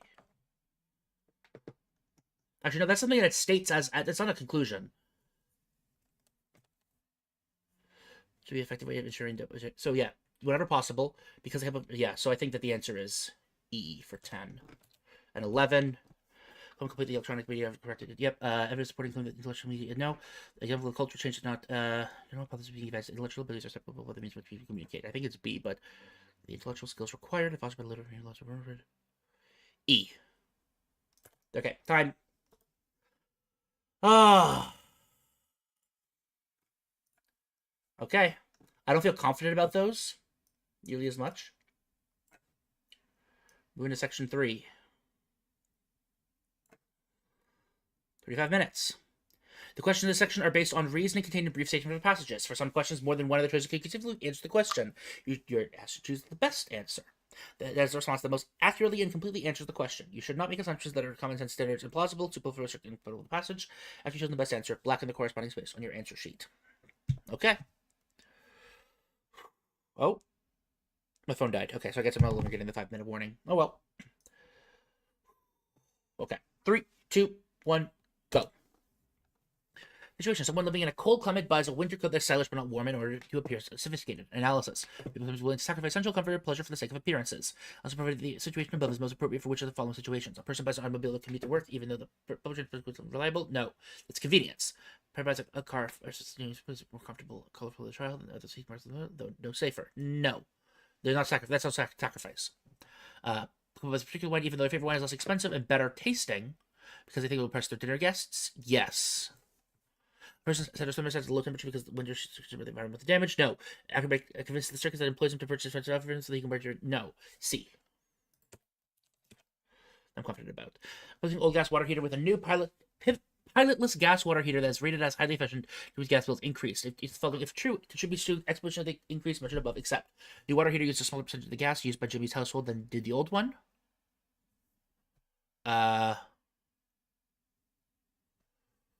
No, that's not correct. After the water heaters themselves, we applicate to live with him, doubling the size of the household. After having done his laundry laundromat, he bought it. Nope. It's the gas rates. In usually cold weather following installation, really heavy gas. So it's A. It's wrong. A is the opposite. Carolyn, the artist Mark Quinn is displayed behind a glass plate biologically replicated fragments of Sir Sulston's DNA, calling it a conceptual portrait of Sulston. But to be a portrait, something must bear recognizable resemblance to a subject. I disagree. Quinn's conceptual portrait is a maximally realistic portrait, for it holds actual instructions according to which Sulston was created. The dialogue provides most support for the claim that Carolyn argued degree over whether the object described by Quinn as a conceptual portrait of Sir John Sulston bears a recognizable resemblance to Sulston, or is actually a portrait of Sulston.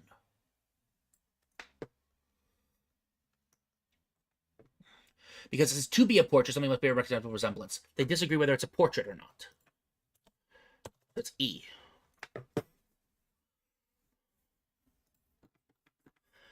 4. Many corporations have begun decorating their halls with motivational posters in hope of boosting their employees' motivation to work productively. However, almost all employees of these corporations are already motivated to work productively. These corporations use the motivational posters unlikely to achieve its intended purpose. Reasoning of the argument is most vulnerable to criticism on the grounds that it fails to consider whether the corporations that do not currently use motivational posters could increase their employees' motivation to work productively to begin using the posters. That is true. Takes for granted that with respect to employees' motivation to work productively, corporations that decorate their halls with motivational posters are representative of corporations in general? No. Fails to consider that even if motivational posters do not have one particular beneficial effect for corporations, they may have similar effects that are equally beneficial? No. Does not adequately address the possibility that employee productivity is strongly affected by factors other than employees' motivation to work productively. Yeah, that seems reasonable, right? Because it says it hopes about this is trying to boost the motivation to work productively, but they're already motivated to work productively. No, so it's not B because it doesn't say anything about it. The argument never talks about whether the employee productivity is related or not. Fails to that even if employees are already motivated to work productively, motivational posters may increase that motivation. Yes, that's correct. E. Atrons. An early entomologist observed ants carrying particles to neighboring ant colonies and inferred that the ants were bringing food to their neighbors. Further research revealed that the ants were emptying their own colony dumping site. Thus, the early entomologist was wrong. The conclusion follows logically if one of which the following was assumed. Ant societies not interact all the same way that human societies interact. There's only evidence for the view that ants have the capacity to make use of objects as gifts. Ant dumplings do not contain particles that could be used as food. The ants to whom particles were brought never carried the particles into their own colonies. The entomologist retracted his conclusion when it was determined that the particles the ants came from their dumping site.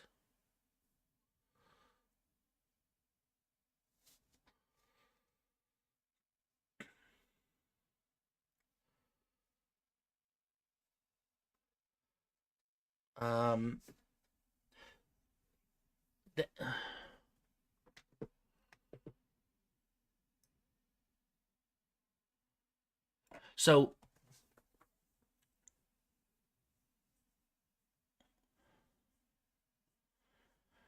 if ant dumping sites do not contain particles that could be used as food, then they could not be bringing food to their neighbors.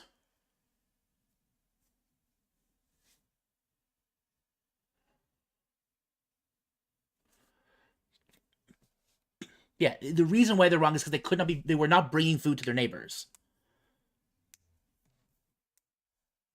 I think it's C, but that's a weird one. I don't like that one. I'm putting that lowercase. 6. Jablonski, who owns a car dealership, has donated cars to driver education programs at area schools for over 5 years. She found the statistics on car accidents to be disturbing, and she wanted to do something to encourage better driving in young drivers. Some members of the community have shown their support to their action by purchasing cars through Jablonski's dealership, which following proposals illustrated the passage. In the way to reduce traffic incidents through driver education programs? No. Altruistic actions sometimes have positive consequences for those who perform them? Yes. Young drivers are the group most likely to benefit from driver education programs? No. It's usually when a best interest perform action to benefit others? No. An action that has broad community support is no. Okay, so it's B. Antonio, one can live a life of moderation by never deviating from the middle course, but then one loses the joy of spontaneity and misses the opportunities that come to those who are occasionally willing to take great chances or to go too far. But the one who, in the interest of moderation, never risks going too far is actually failing to live a life of moderation. One must be moderate even in one's moderation. Antonio and Marlo disagree over what a life of moderation... Okay, so basically saying it's what a life of moderation means.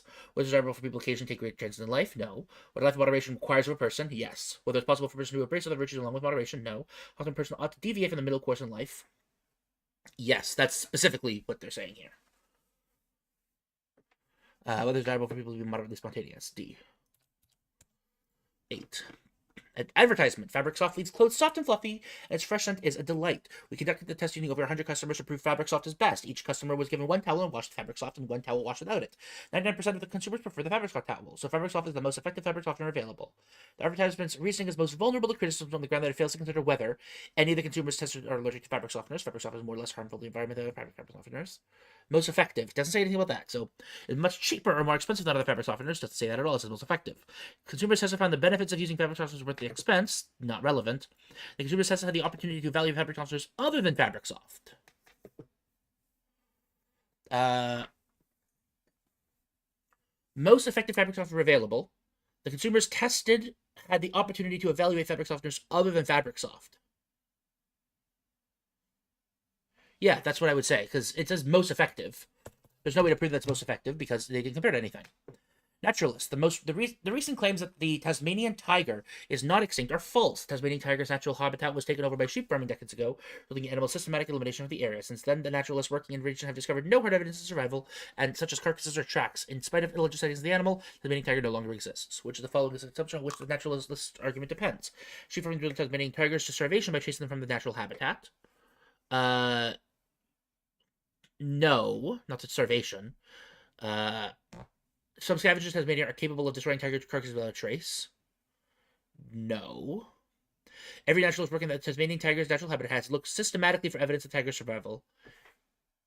Not necessarily, but it's yeah.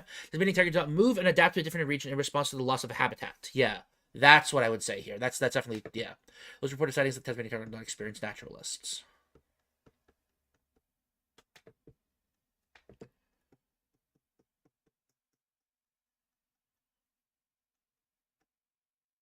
It technically requires an assumption that says sighting of the animal is hard evidence. So I think it's D, but it could very well be D. So I'm going to do D E like this, so that like I think the answer is D, but I want to put an E that I'm hedging my bets here and thinking that could be a possible option. I'm gonna come back to it later.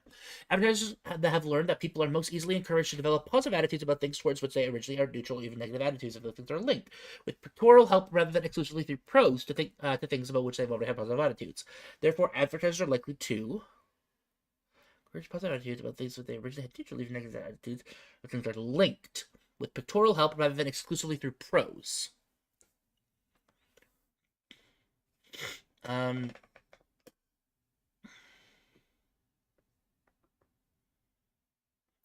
So if you pictorially associate something that you think is good, then it'll make you think more positively about something. You live any written prose in their advertisements. That makes sense. Try to encourage people to develop positive attitudes about products, and they can be better represented pictorially than in prose. No. Place or advertisements on television or other magazines? No. I mean, maybe, but no. Highlight the desirable features of the advertised product by contrasting them pictorially with undesirable features of the competing product? No. Create advertisements containing pictures of things most members of the target audience like. That would be reasonable to me. E. 11. Feathers recently taken from seabirds, stuffed and preserved in the 1880s, have been found to contain half as much mercury as feathers recently taken from living birds of the same species. Since mercury that accumulates in a seabird's feathers as the feathers grow is derived from fish eaten by the bird, the results indicate that mercury levels in saltwater fish are higher now than they were 100 years ago. That depends on assuming that the proportion. That's saying that seagulls aren't eating more fish. The portion of a seabird's diet consisting of fish was not as high on average in the 1880s as it is today. Yeah. The amount of mercury in a saltwater fish depends on the amount of pollution in the ocean habitat of the fish. No. Mercury derived from the fish is essential for the normal growth of the seabird's feathers. No. So seabirds whose feathers were tested on mercury were not fully grown. No. The process did use to preserve birds. The 1880s were not supposed to decrease the amount of mercury in the bird's feathers. No, it's A. I made an argument saying that like if as a result of derived from the fish eaten by the bird, if it assumes that the proportion of seabirds diet consisting of fish was not as high, or no, the argument assumes that it's as okay. The argument depends on assuming that.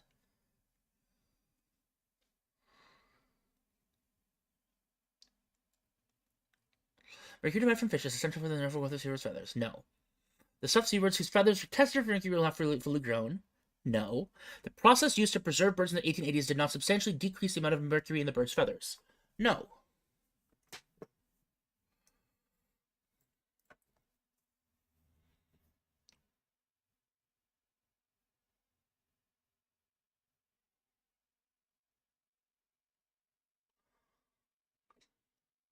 It's the exact opposite, actually.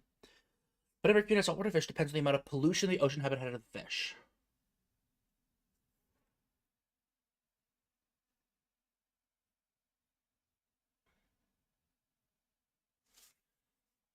The amount of mercury derived from a fish is essential for the normal growth of seabirds' feathers.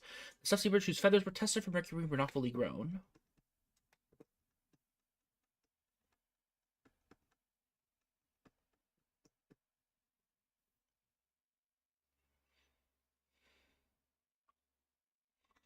No. Prosecutors who preserve birds in 19 did not substantially decrease the amount of birds fed. Oh, yes, because they're comparing. Yes, I understand the question. Yes, that's yes. It's E. I misread. Novel X and Novel Y are both semi-autobiographical novels that contain very many similar themes and situations. One they want to suspect plagiarism on the part of one of the authors.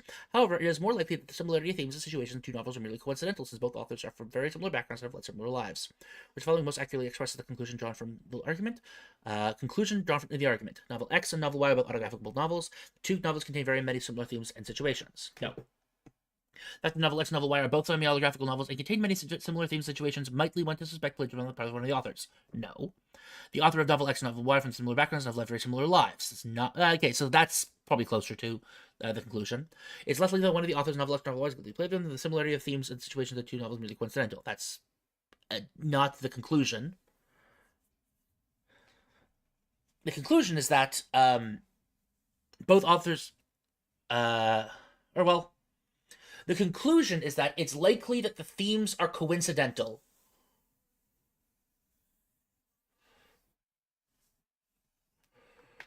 The authors are from very similar backgrounds have led similar lives, suspicion that either are very likely to be unwarranted.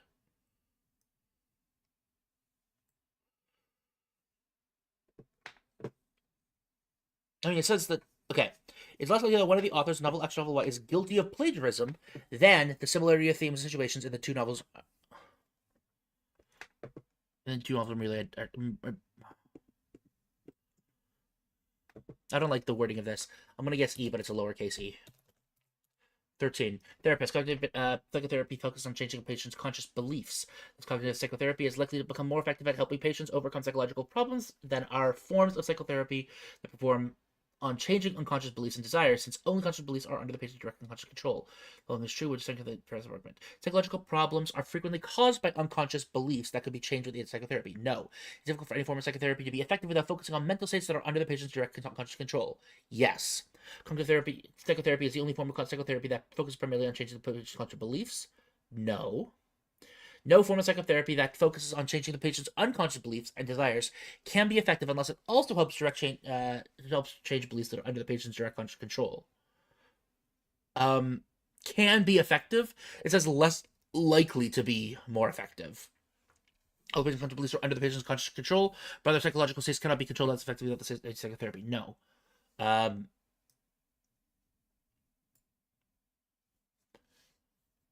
It's difficult for any form of psychotherapy to be effective without focusing on mental states that are under the patient's direct conscious control. It seems B. I think the answer is B. 14. Commentator. In academic scholarship, sources are always cited and methodology and theoretical assumptions are set out so as to allow critical study, replication, expansion of scholarship. In open source software, the code in which the program is written can be viewed and modified by individual users for their purposes without getting permission from the producer or paying a fee. In contrast, the code of proprietary software is kept secret and modifications can only be made by the producer for a fee. This shows that open source software better matches the values embodied in academic scholarship. And since scholarship is essential to the mission of universities should only use open source software. The commentators reasoning most likely conforms to which of the principles. Therefore, software tools are most advanced and can achieve the goals of academic scholarship? No. Universities should use the type of software that is least expensive? No. Should use the type of software that is best matches the values embodied in the missions? Yes. Form of software technology that best matches the values embodied in the activities that are essential to the missions of universities. The form of software technology that is most efficient for university to use? No. Universities should not pursue an activity that will block the achievement of the... No, it's C. A consumer magazine surveyed people who had sought a psychologist help with personal problem. Those responding with a personal problem. Those responding who had received treatment for 6 months or less, 20% claim the treatment made things a lot better. Of those responding who had received longer treatment, 36% of the treatment made things a lot better. Therefore, psychological treatment lasting more than 6 months is more effective than shorter-term treatment. Yeah. Following the most seriously weakens the argument. Of the responders who have received treatment for longer than 6 months, 10% said that the treatment made things worse. Patients who received treatment for longer than 6 months were more likely to respond to the survey than those who had received treatment for a shorter time. That is true. That would definitely weaken the argument, is that if they received treatment for longer, they'd be more likely to... no, that's actually not true. Because it's still proportional in the end, right? All that you're saying is that the samples are different size. It would be that it would be the same thing, but if they were more likely to respond if they had positive outcomes. Patients who feel they're doing well in treatment tend to remain in treatment, while patients who do poorly tend to quit earlier. That's what I would say here. Yes, that would undermine. Dissatisfied with their treatment, we're more likely to feel a need to express their feelings about it. Thus, return to the survey. No. Many psychologists encourage their patients to receive treatment for longer than 6 months. So it's C. because it would cast a bias on the percentage. Because the only people who received longer treatment were people who, because you would be losing people, yeah, in the negative group. Philosopher, nations are not literally persons, they have no thoughts or feelings, and literally speaking, they perform no actions. Thus, they have no moral rights or responsibilities. But no nation can survive unless many of its citizens arbitrate such rights and responsibilities to it, for nothing else could prompt people to make the sacrifices national citizenship demands. Often, then, a nation blank, which the following most logically completes the philosopher's argument. You cannot continue to less unless something other than the false belief that the nation has moral rights motivates its citizens to make sacrifices. Cannot sacrifice when many of its citizens have some beliefs that are literally false. Can never be a target of moral praise or blame. Is not worth the sacrifice that a citizen make on their behalf, should always be thought of in metaphorical rather than literal terms. No nation can survive many less nothing else perfect people that make sacrifices and just permitted.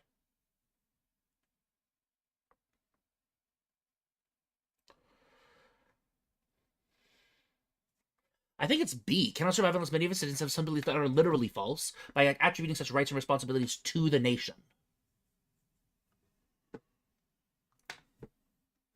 I think that's the argument here. That's the trickier one, though. When exercising the muscles in one's back, it is important in order to maintain a healthy back to exercise the muscles on opposite sides of the spine equally. After all, a balanced muscle development is needed to maintain a healthy back. The muscles on opposite sides of the spine must pull equally in opposing directions to keep the back in proper alignment and protect the spine, which the following is an assumption required of the argument. Muscles on opposite side of the spine that are equally well developed will be enough to keep the back in proper alignment. No. Because it says it's important. It doesn't say it's enough. Exercise the muscle on the opposite side of the back unequally tends to lead to unbalanced muscle development.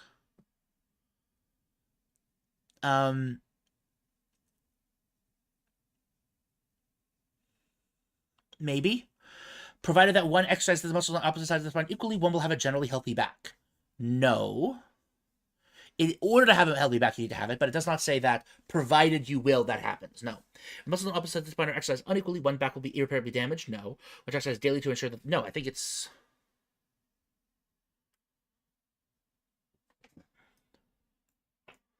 Oh, sorry. Generally, have a generally healthy back.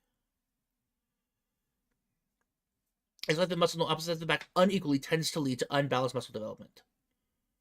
I think it's B. Because if you... The thing is,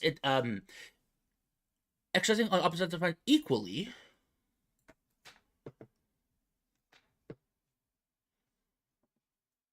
Yeah, because it doesn't say anything about needing to actually exercise them. You know, they just need to have balanced muscle development, but it doesn't say anything about. Yeah, okay, I think that's reasonable. Yeah, it's a tricky question though. 18. Editorialist. In all cultures, it's almost universally accepted that one has moral duty to prevent members of one's family from being harmed. Thus, few would deny. A person is known by the person's parents to be falsely accused of a crime. It'd be morally right for the parents to hide the accused from the police. Hence, it is also likely to be widely accepted that it's sometimes morally right to obstruct the police in their work. The reason the editorialist argument is most vulnerable to criticism on the ground of this argument is a single type of example for the purpose of justifying a broad generalization, fails to consider the possibility that other moral principles will be widely regarded as overriding obligation to protect the family member from harm. That would be reasonable. Presumes without providing justification that allowing the police to arrest an innocent person assists rather than obstructs justice. No? No. Takes for granted that there is no moral obligation to obey the law. Yeah.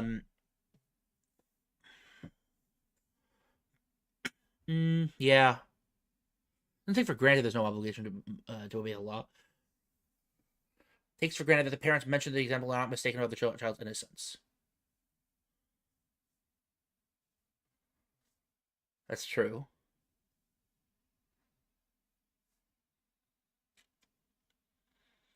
Does to the possibility that other moral principles will be widely regarded as overriding any obligation to protect a family member from harm. I think it's B. 19. Many candidates say that if elected, they would reduce governmental intrusion into voters' lives. But voters usually actually elect politicians who instead promise the government will provide assistance to solve their most pressing problems.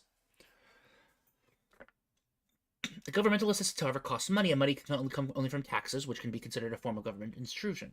Thus, governmental intrusion into the lives of voters will rarely be substantially reduced over time in democracy. Which the following if true, or illustrating the arguer's argument. Politicians who weigh their argument usually keep their campaign promises. Politicians never promise what they really intend to do once in office. The most common problem people have are financial problems. Government intrusion into the lives of voters is no more burdensome in non-democratic countries than it is in democracies. Politicians who promise to do what they actually believe ought to be done are rarely elected. No, it's...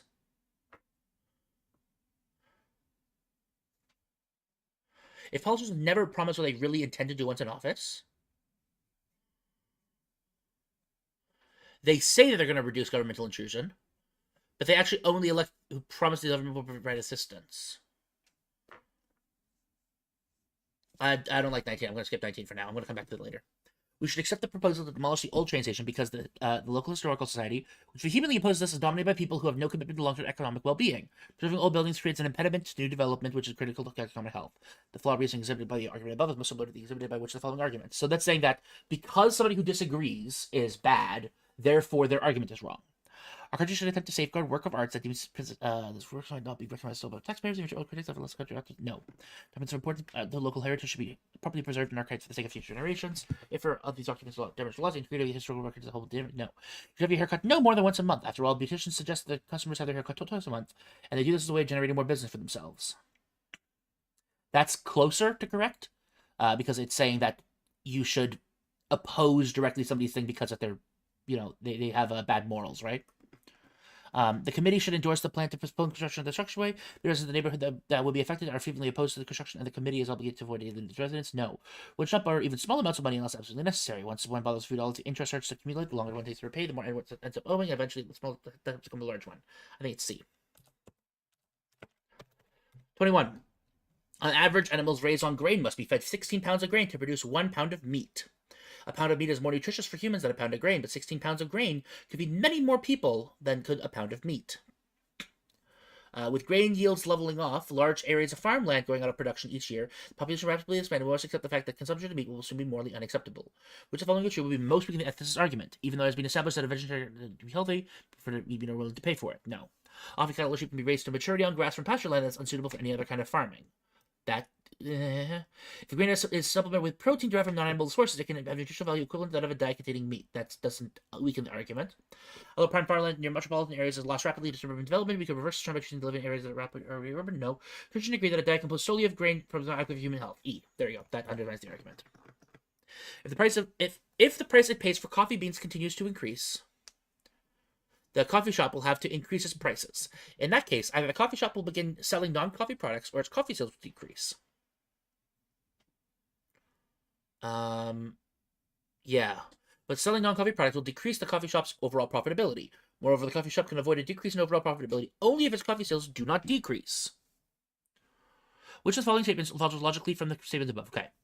The cost of coffee beans are increasing, which means it increases prices, which means it either has to sell non-coffee products or its coffee sales will decrease. But if they start selling non-coffee products, then their coffee sales won't decrease. Or rather, that's the idea. That's something that's a fair argument. But selling non-coffee products will decrease the coffee shop's overall profitability.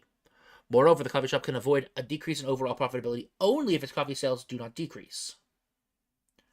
If the coffee shop's overall profitability decreases, the price it pays for coffee beans will continue to increase? No. If the coffee shop's overall profitability decreases, either it will have begun selling non-coffee products or its coffee sales will have decreased. Not necessarily, because it doesn't actually say anything about the coffee sales.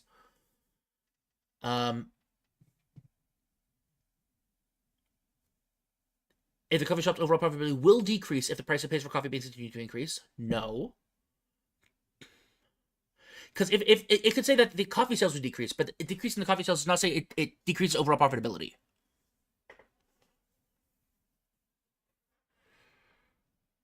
It can avoid a decrease in overall profitability only if its coffee sales do not decrease. The price it pays for coffee beans cannot decrease without the coffee shop's overall profitability also decreasing. No. Either the price it pays for coffee beans will continue to increase, or the coffee shop's coffee sales will increase. No. Okay. Coffee shop's overall profitability decrease. The price it pays for coffee beans will have continued to increase. Yes.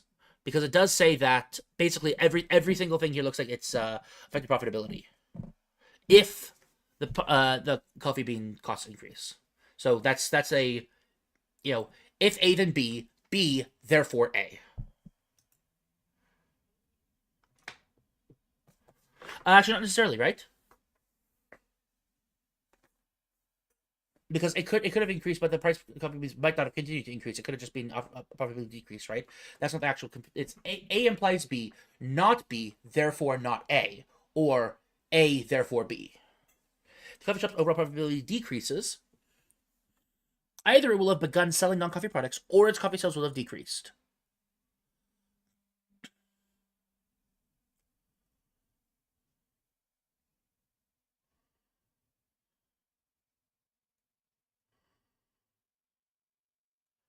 Um,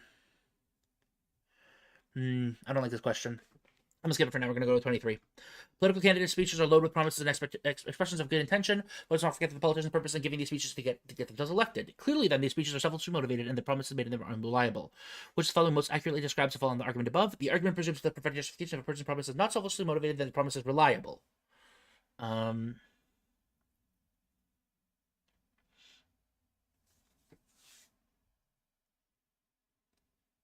Yeah, if it's not selfishly motivated, the promise is no. It's the opposite. If something is selfishly motivated, then it must be unreliable.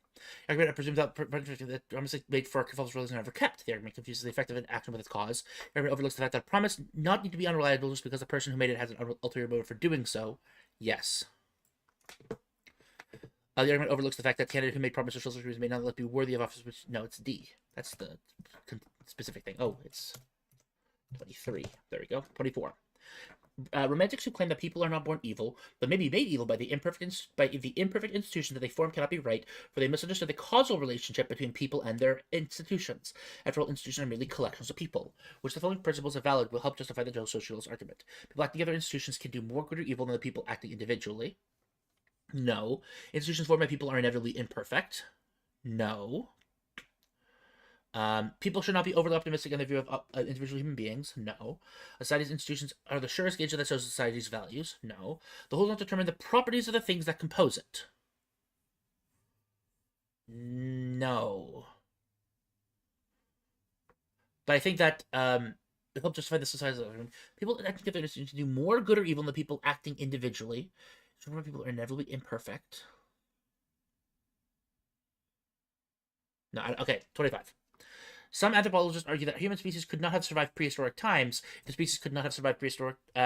If the species had not evolved the ability to cope with diverse natural environments. However, there is considerable evidence that a prehistoric species related to early humans also lived in a diverse array of environments but became extinct, and the anthropologists claim is false. Could not have survived if the species had not evolved the ability to cope with diverse natural environments.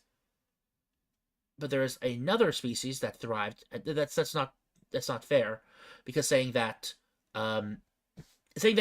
you would have failed if you didn't cope. Another group thrived, but became extinct. That's not, yeah. These are the arguments both vulnerable to on the grounds of the argument confuse the condition being required for a given result to occur in one case with the condition being sufficient for such a result to. Yeah, it's A. If there one species had characteristics that have happened to be able to survive conditions, at least one related to. Nope. Generalized from the fact that one species with certain conditions survive certain conditions, that all related species with the same condition. Nope. Let's consider the possibility had one or more characteristics that lessen the chance of. Nope. Let's consider the possibility that even if a condition caused a result to occur in one case, it was not necessarily to cause the result to occur in a similar case. No. Okay, we're gonna go back to 19. Many candidates say that if elected, they will reduce government intrusion into voters' lives. So, somebody's saying, I'm going to lower government intrusion, but voters actually elect politicians who instead promise the government will provide assistance to solve their most pressing problems. But that consequently is a form of governmental intrusion. So voters vote for politicians that cause governmental intrusion, but say that they don't. Or rather, many candidates say that they don't, but voters vote for those that do. The governmental intrusion to the lives of voters will really be substantially reduced over time in democracy. Politicians who win their elections usually keep their campaign promises. No, it's the opposite, actually. Politicians never promise what they really intend to do once in office.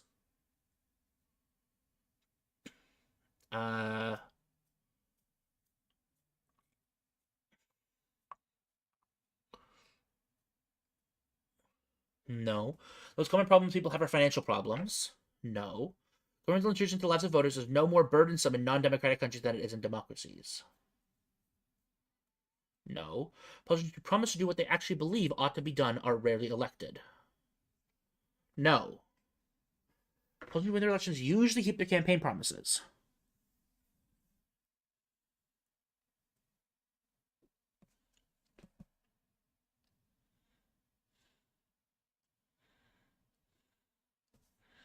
So if they promise that they will provide assistance, then that it won't reduce if they keep their promise. I think it's A. It's a little bit weird because they also say, but they don't promise it up here. So it's a little bit. Ooh, I don't love it. Don't love that one. Okay. So if coffee beans increase in price, then they'll have to increase their prices. If so, they also have to either begin selling non-coffee products or the coffee sales will decrease. Selling non-coffee products will decrease the coffee shop's overall profitability. The left A option, selling non-coffee products, will decrease profitability. Moreover, the coffee shop can avoid a decrease in overall profitability only if its coffee sales do not decrease. So either way, it's going to cause a decrease in profitability if the price decreases or increases. The coffee shop's overall profitability decreases. The price that pays for coffee beans will have continued to increase. No. The coffee shop's overall profitability decreases. Either it will have begun selling non-coffee products or its coffee sales will have decreased. No, because that's a backwards inference. The coffee shop's overall profitability will decrease if the price it pays for coffee beans continues to increase. Yes, that is correct. The price it pays for coffee beans cannot decrease without the coffee beans. No. Either the price it pays for coffee beans will continue to increase or the coffee shop's coffee sales will increase. No, so it's C. Okay. 24. Okay, so people are not born evil, but made evil by imperfect institutions that they form. By the imperfect institutions that they form cannot be right. Sometimes they cause religion between people and their institutions. After all, institutions are merely collections of people. So people acting together in institutions do more good or evil than people acting individually. I think that's the one we're looking for here. No. Nope. Institutions are the surest gauge of the society's values. No. Whole does not determine the properties of the things that compose it.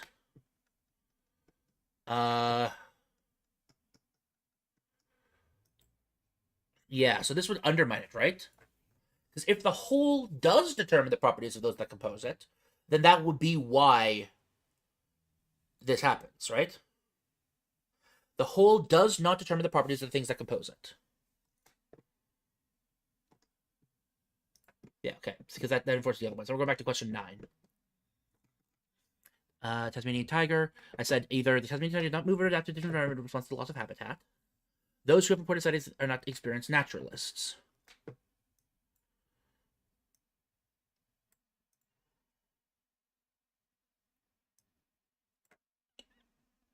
Because it says working in the region has discovered no evidence of survival. But it could have moved, so I think it's D. Okay, final answer done. Okay, we're out of time. Whew. So, we're going to reset the time. We're going back to section 4 now. The final section of the LSATs. Section 4.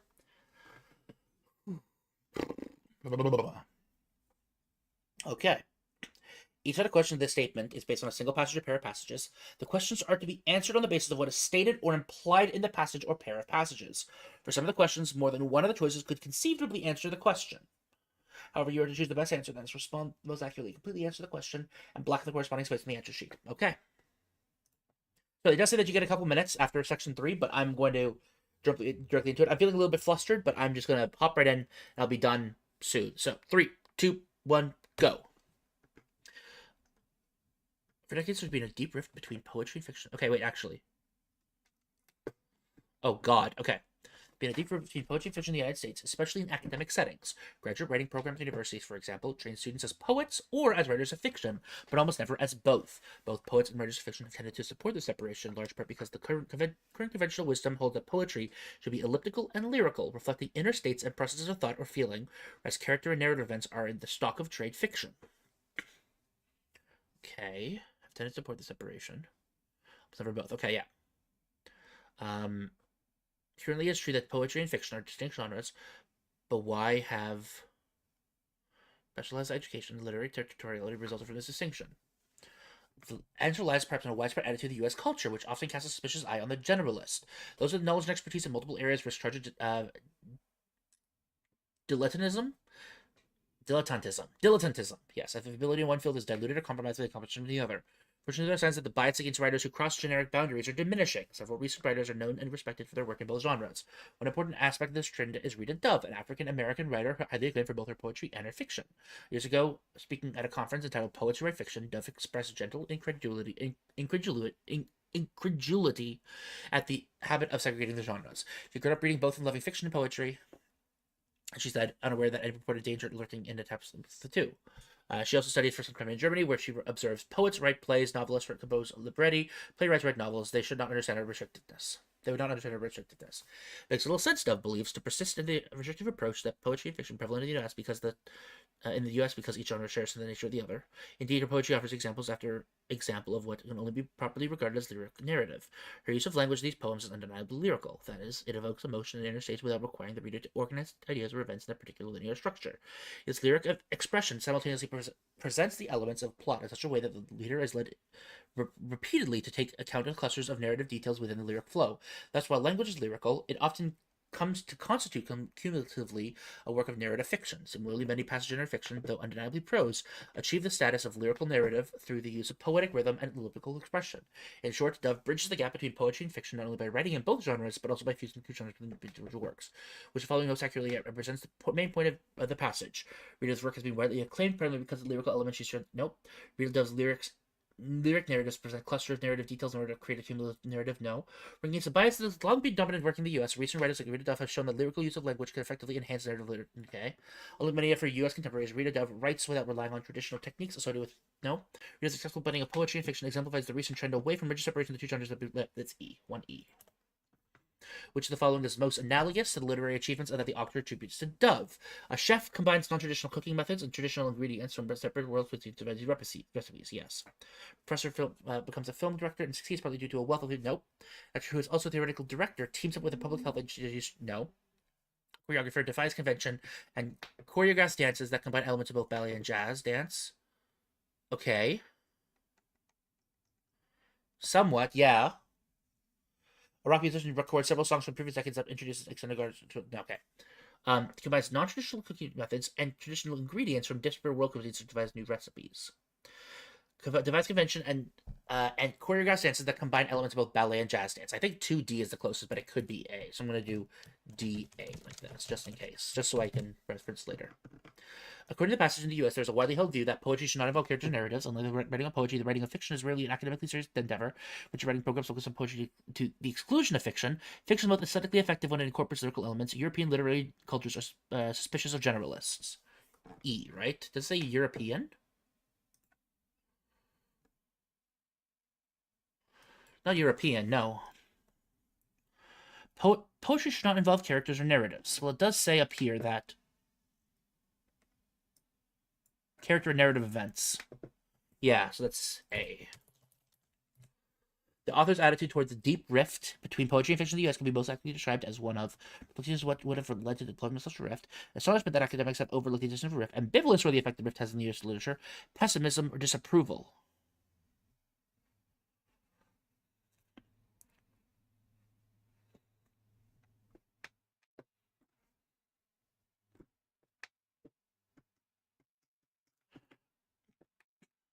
Astonishment that academics have overlooked the existence of the rift. This is what could have led to the development of such a rift. A, I think? Or disapproval of attitudes and presuppositions underlying the rift.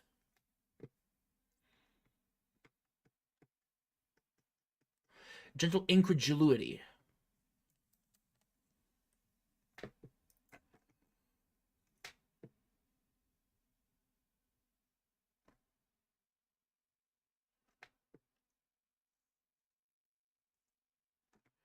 Yeah, disapproval of attitudes and presuppositions. E.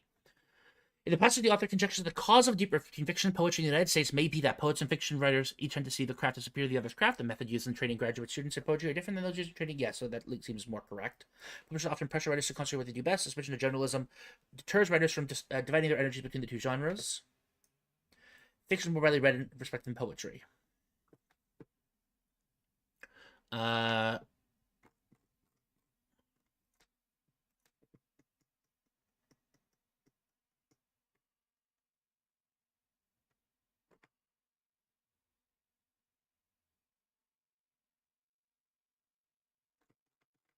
Much because of conventional wisdom.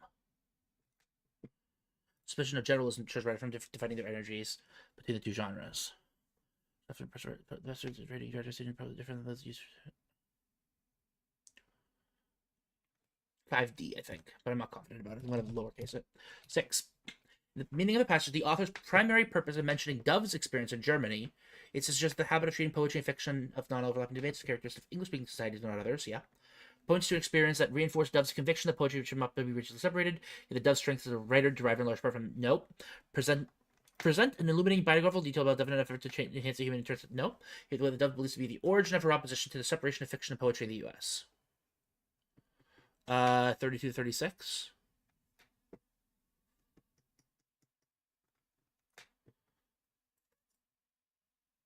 Yeah, that would be 6A. It can be inferred from the passage the author would most likely to believe which of the following. Each of Dove's works can be classified as either primarily poetic. No. The aesthetic value of lyric narrative resides in its interpretation of a sequence of events rather than its ability to evoke inner states. The way in which Dove blends genres in writing is without precedent in U.S. writing. Probably not. Narrative that uses lyrical language is generally aesthetically superior to pure lyric poetry. No. Writers who successfully cross the generic boundary between poetry and fiction often try their hands at genres such as drama as well. I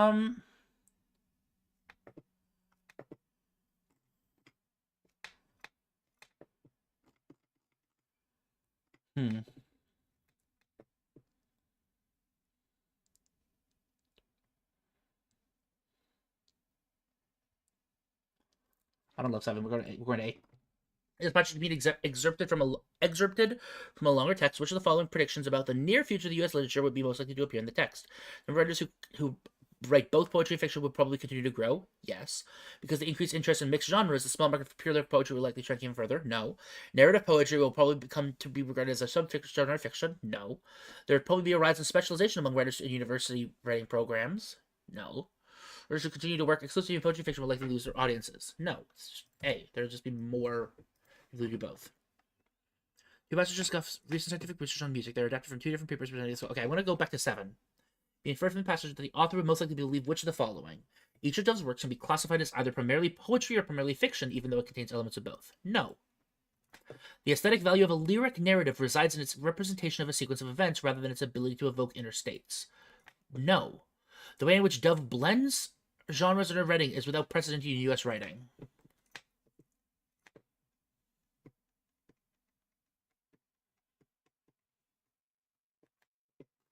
I don't think that's right. Narrative that uses lyrical language is generally aesthetically superior to pure lyric poetry. I don't think superior is the right word.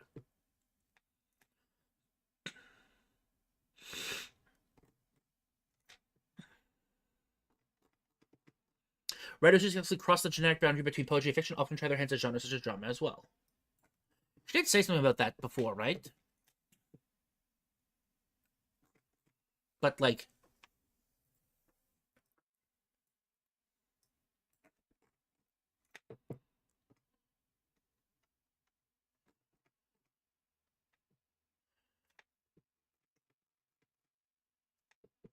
I want to put it in C, but I don't like this. It's a bad C. I don't understand which one it could possibly be. That one I just don't know, really. Scientific research on music adapted 2 different papers presented at a scholarly conference. Did music and human language originate separately or together? Both systems use intonation and rhythm to communicate emotions. Both can be produced vocally or with tools. People can produce both music and language silently to themselves. Brain imaging studies suggest that music and language are part of one large, vastly complicated neurological system for processing sound. In fact, fewer differences and similarities exist between the two activities. Between the neurological processing of the two.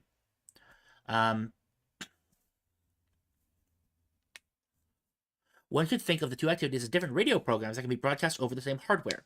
One noteworthy difference, though, is that generally speaking, people are better at language than music. In music, anyone can listen easily enough, but most people do not perform well. In many cultures, composition is left to specialists. In language, by contrast, nearly everyone actively performs and composes. Given their shared neurological basis, it appears that music and language evolved together as brain size increased over the course of hominid evolution. But the primacy of language over music that we can observe today suggests that language, not music, was the primary function natural selection operated on. Okay. Music would seem has little adaptive value of its own and most likely develop on the coattails of language. Darwin claimed that since neither the enjoyment nor the capacity of producing musical notes are faculties of the least practical use to man, they must be ranked among the most mysterious with which he is endowed. I suggest that that the enjoyment of and the capacity to produce musical notes are faculties of indispensable use to the mothers and their infants, and that is in the emotional bonds created by the interaction of mother and child that we can discover the evolutionary origins of human music. Even excluding lullabies, which parents sing to infants, human mothers and infants under 6 months of age engage in ritualized sequential behaviors involving vocal, facial, and bodily interactions.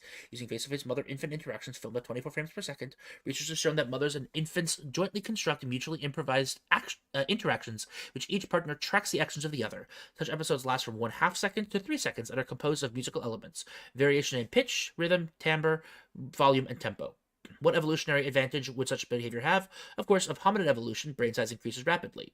Contemporaneously, the increase in bipedality caused the birth canal to narrow. This resulted in hominid infants being born ever more prematurely, leaving them more helpless at birth. This helplessness necessitated longer, better maternal care. Under such conditions, the emotional bonds created under the pre-musical mother-infant interactions we observe in Homo sapiens today, behaviors whose neurological basis essentially constitutes the capacity to make and enjoy music, would have conferred considerable evolutionary advantage. Both passages were written primarily in order to answer which of the following questions. What evolutionary advantage did larger brain know? Why do mothers know? What are the evolutionary origins of the human ability to make music? That seems closer to correct. Did the human ability to make music and to use language depend on the same neurological systems? Nothing here says anything about language. Or are most people more adept at making language? Okay, so what are the evolutionary origins of the human ability to make music? So music is developed as the coattails of language. That would be what that says. So this is C. Each of the two passages mention the relation to music to bonding between humans, human emotion, neurological research, the increase of help with hominid infants, or the use of tools to produce sounds.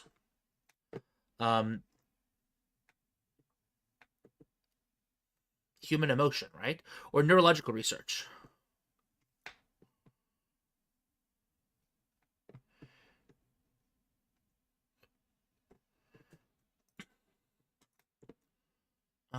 This is more neurological though. I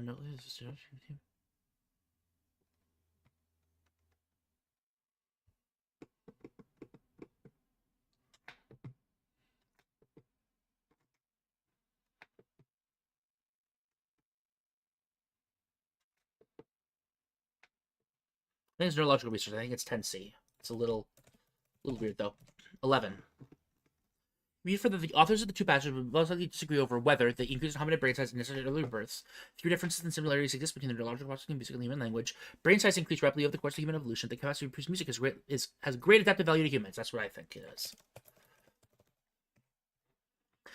The authors will be most likely to agree on the answer to which of the following questions regarding musical capacity in humans. Does it manifest itself in some form of early infancy? Does it affect the strength of mother-infant bonds? Is at least partially a result of evolutionary increases in brain size? Does evolution spur the development of new neurological systems? Why does it vary so greatly among different individuals? Music and language evolved together as brain size increased over the course of hominid evolution.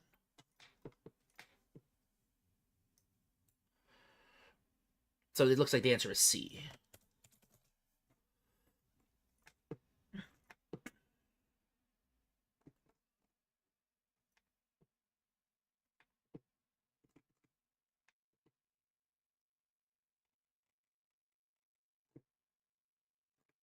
Yeah, but it's weird, but yeah. Which of the following principles underlies the argument in both passages? Investigations of the evolutionary origins of human behaviors must take into account the behavior of non-human animals. No. All human capacities can be explained in terms of the evolutionary advantages they offer. Yes. The fact that a single neurological system underlies two different capacities is evidence that those capacities evolved concurrently. No. The discovery of the neurological basis of a human behavior constitutes the discovery of the essence of that behavior. No. The behavior of modern-day humans can provide legitimate evidence concerning the evolutionary origins of humans. No. Because this doesn't make any argument about that.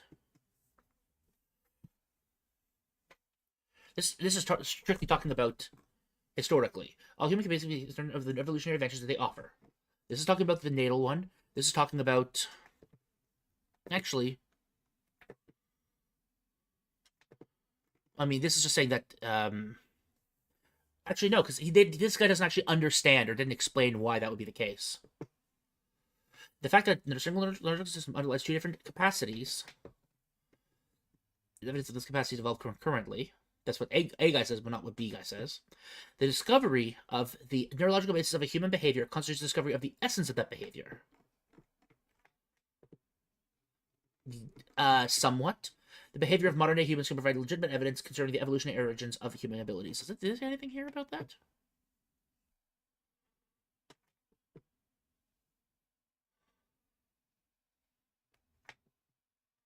That's what they have observed today. That will be E then. 14. Which is the following most accurately characterizes a relation between the two passages. Passage A and passage B use different evidence to draw divergent conclusions. Yes. Passage A poses the question that passage B attempts to answer. No. Passage A proposes the hypothesis that passage B attempts to substantiate with new evidence. No. Passage A expresses a stronger commitment to its hypothesis than does passage B. No. Passage A and passage B use different evidence to support the same conclusion. No, they draw divergent conclusion. It's 14A. Okay. The World Wide Web, a network of electronically produced and interconnected or linked sites called pages that are accessible via a personal computer, raises legal issues about the rights of owners of intellectual property, notably those who create documents for inclusion on web pages. Some of these owners of intellectual property claim that unless a copyright law is strengthened, intellectual property on the web will not be protected from copyright infringement. Web users, however, claim that if their ability to access information on the web pages is reduced, the web cannot live up to its potential as an open interactive medium of communication. The debate arises from the web's ability to link one document to another. Links between sites are analogous to the inclusion of a printed text of reference to other works, with one difference: that cited document is instantly retrievable by a user who activates the link. This immediate accessibility creates a problem, since current copyright laws give owners of intellectual property the right to sue a distributor of unauthorized copies of the material, even if that distributor did not personally make the copies. If person A, the author of a document, puts the document on a web page, and person B, the creator of another web page, creates a link to his document, is B committing copyright infringement? To answer the question, it must be first determined who controls distribution of a document on the web. When A places a document on the web page, it is comparable to recording an outgoing message on one's telephone when answering machine for others to hear. When B creates a link to A's document, this is akin to B giving out A's telephone number, therefore allowing third parties to hear the outgoing message for themselves. Anyone who calls can listen to the message. That is its purpose. While B's link may indeed facilitate access to A's document, the crucial point is that A, simply by placing the document on the web, is therefore offering it for distribution.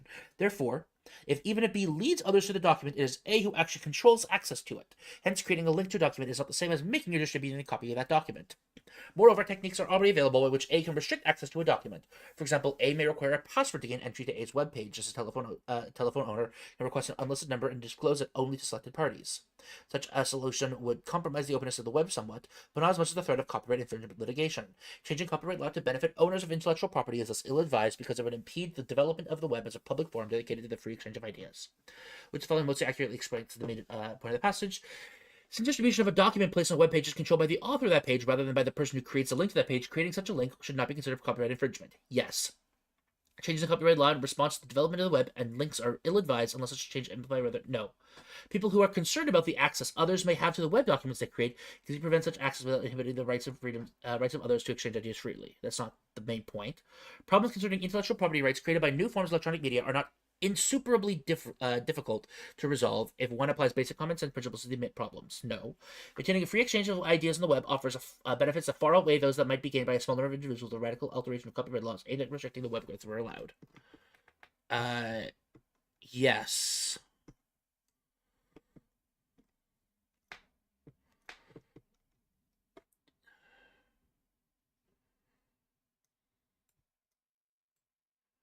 But the reason why he's saying this is changing copyright law to benefit owners of intellectual property that's ill-advised. That's not saying that it should or shouldn't be considered a copyright infringement. We're saying that changing is ill-advised.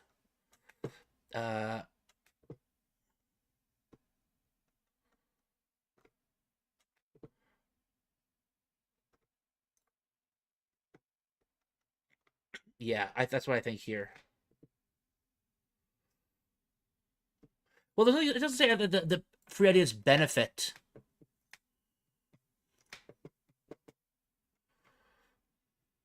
Nothing here says anything about a benefit, right? Distribution of a document placed on a web page controlled by the idea. Okay. Changes in copyright law in response to development of web pages and links are ill-advised unless such changes amplify rather than restrict the free exchange of ideas necessary in a democracy. Nothing here to say anything about a democracy. People, I mean, does it, right? People who are concerned about the access others may have to web documents, no.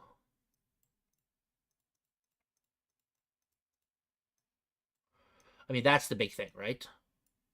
I think it's C. You can change it yourself and prevent things without needing to inhibit the rights of others to exchange ideas freely. Yeah. Which of the following is closest in meaning to the term strengthened, as that term is used in line 8 of the passage?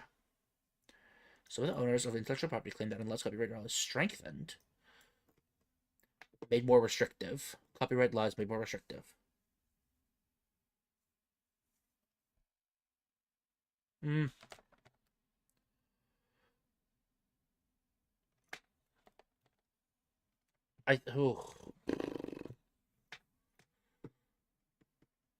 Copyright law is strengthened. Made more restrictive, I think is what it's going for. Which of the following claims about documents placed on the web pages will the author be most likely to agree? Such documents cannot receive adequate protection unless current copyright laws are strengthened. Such documents cannot be protected from others without significant potential of what? No. The nearly instantaneous access afforded by the web makes it impossible in practice to limit access to documents. No. Such documents can be protected from copyright infringement with the least damage to the public interest by only altering existing legal codes. No. Such documents cannot be fully contributed to the web's free exchange of ideas unless authorized allowed to be freely exchanged by those who wish to do. No. Those cannot receive adequate protection unless current copyright laws are strengthened. Such documents cannot be protected from unauthorized distribution without significantly diminishing the potential of the web to be a widely used form of communication. The nearly instantaneous access. Okay, I'm going to skip 17 for now. The least damage to the public interest by only altering existing codes. Okay, no.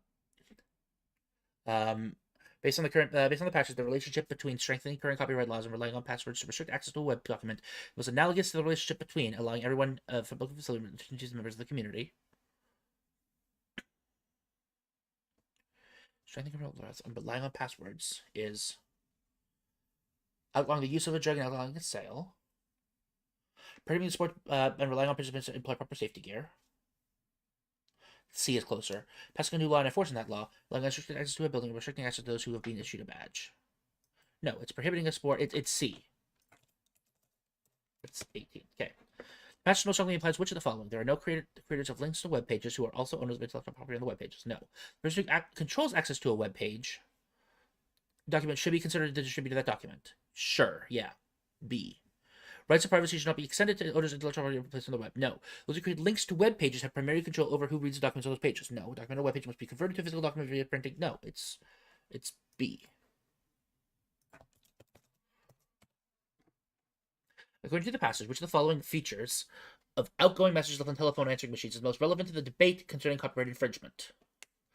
Messages are carried by an electronic community? No. Messages are not legally protected against all others? No. Messages is virtually instantaneous? C. People don't care whether such others might record the messages. Such messages are perfectly made available to anybody who calls that telephone number. E. They perfectly be made available to anybody who opens that telephone number.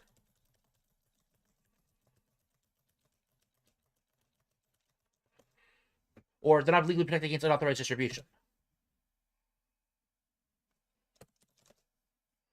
Ooh, I think it's B. Because like you're making it available for everybody to see, right?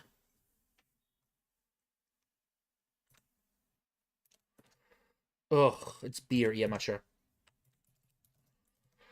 21. The author's discussion of telephone answering machines are probably to compare and contrast the legal problems created by two different sorts of electronic media.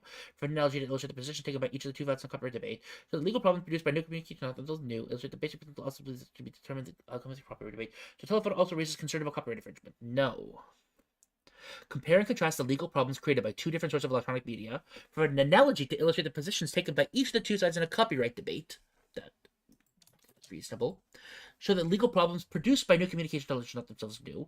Illustrate the basic principle the author believes should help determine the outcome of the copyright debate. I think it's B, but I'm not confident about that either, so I'm also going to make that lowercase. According to the passage, present copyright laws allow completely unrestricted use of it. Also, this one more thing. Oh, God. Allow completely unrestricted of a document placed on its author by a web page. Placed by its author on a webcam. Allows to establish links to a document on a web page to control its distribution to others. B. Prohibit anyone but the author of a document from making profit from... No. Allow the author of a document to sue anybody. Should be altered to allow... No. So right now it says that anybody who establishes links to a document can control its distribution to others.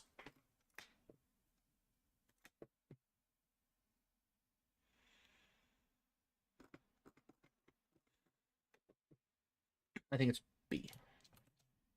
23. Okay, we're going to go back to 17 for a second. Such documents cannot receive adequate protection unless current copyright laws are strengthened. No.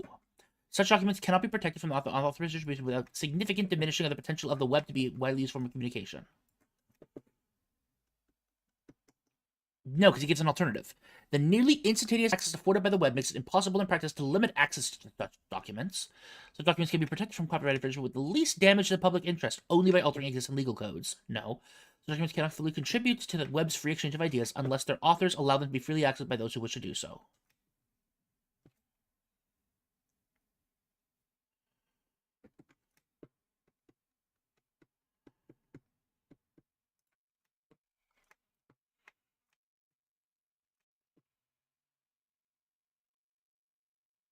Hmm.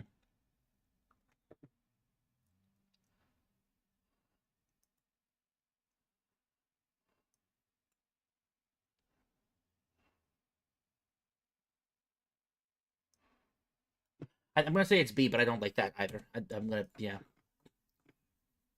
20.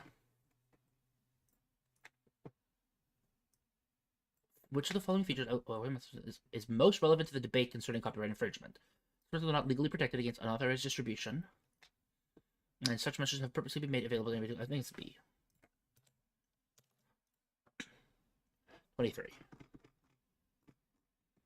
In tracing the, okay, about 7.5 minutes. Fuck. In tracing the changing face of the Irish landscape, scholars have traditionally relied primarily on evidence from historical documents, whereas such documentary sources provide a fragmentary record at best. Reliable accounts are very scarce from many parts of Ireland prior to the 17th century.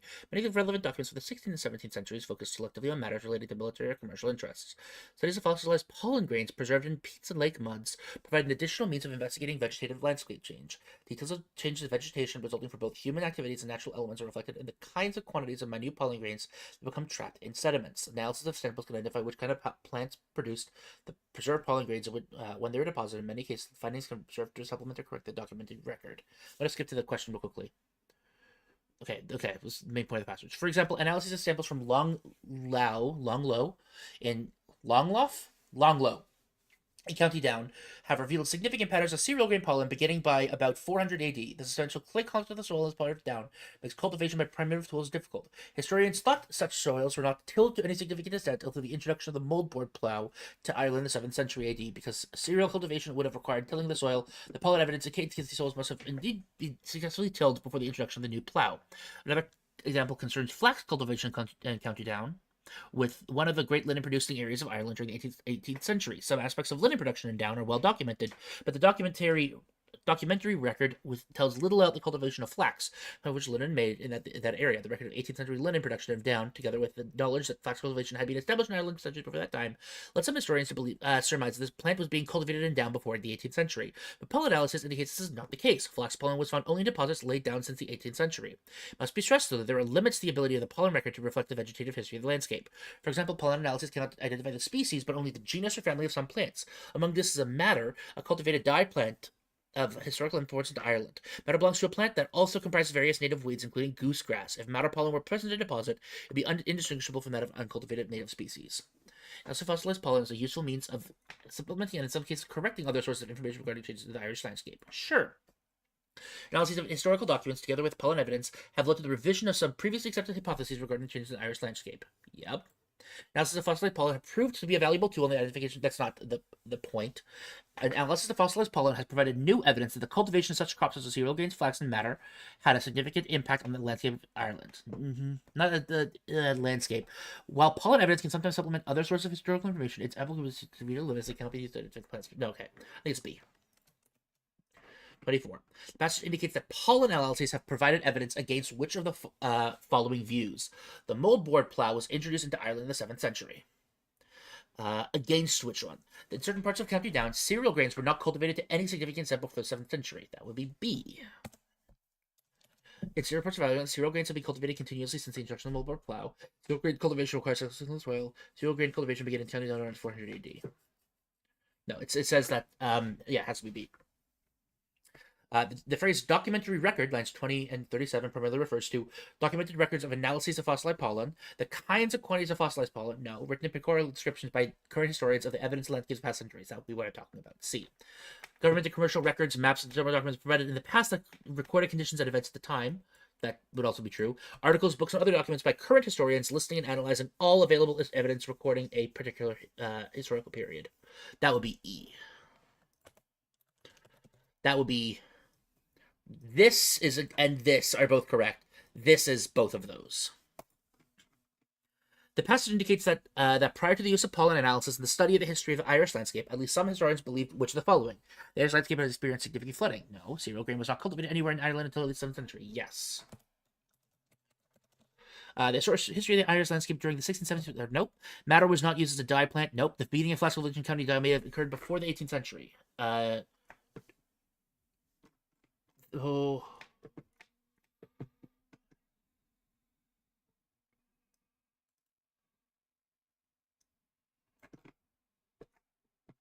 Prior to the use of pollen analysis, okay. No, that's because of the knowledge of because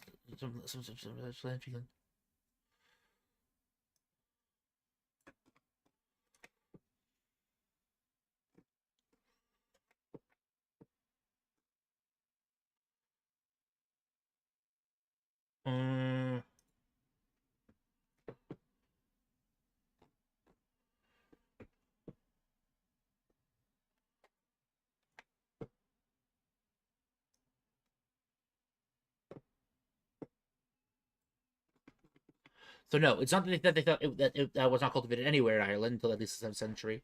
They figured that okay. Ugh.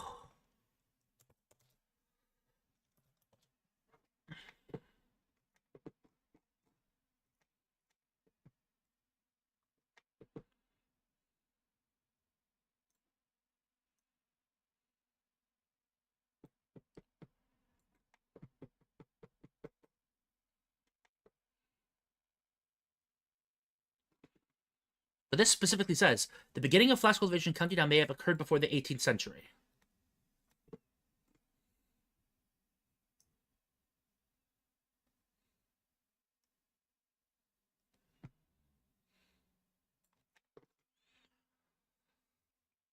See the prior use of pollen analysis in the study.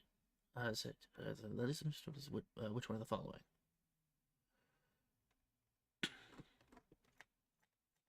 Oh, not anywhere in Ireland. This was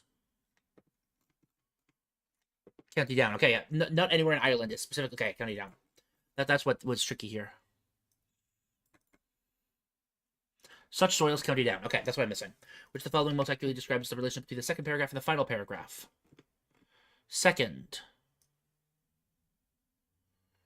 talking about the history of how it works, and then the final paragraph is talking about why it's not perfect. Because of no, if I qualifies a claim made in the second paragraph, the paragraph has a view against the second author, tends to argue in the final against that view. The final paragraph offers procedures to supplement the method described. No. The second paragraph describes a view against which the author tends to argue. The final paragraph states the author's argument against that view.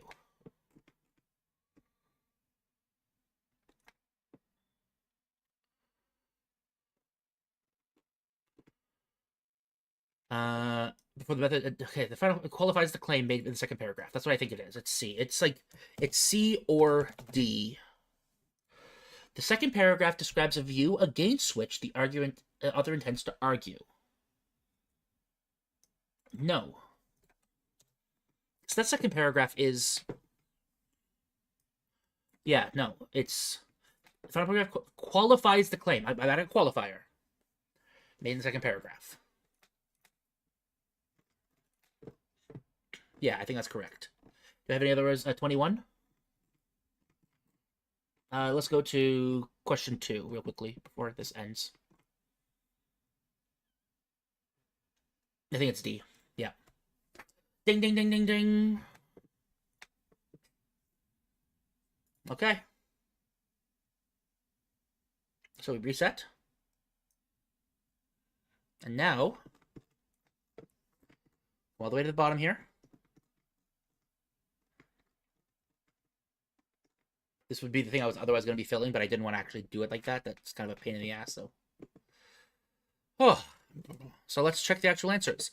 The test time for this portion of the test will be 2 hours, 55 minutes. There are 5 sections. You can time a limit of 35 minutes. This is, yeah.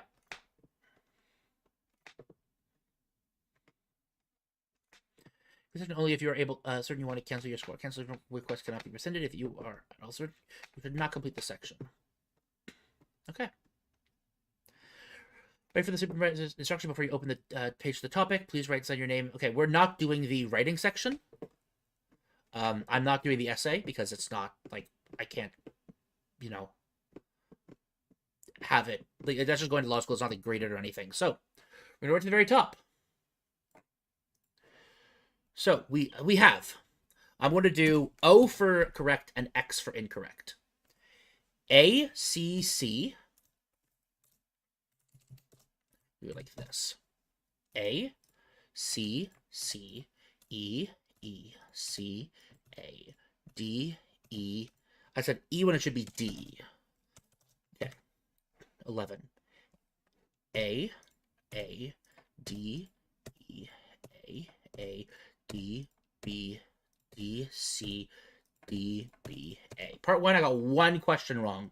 Let's quickly go up to question 10 and check out what I did wrong, what question it was.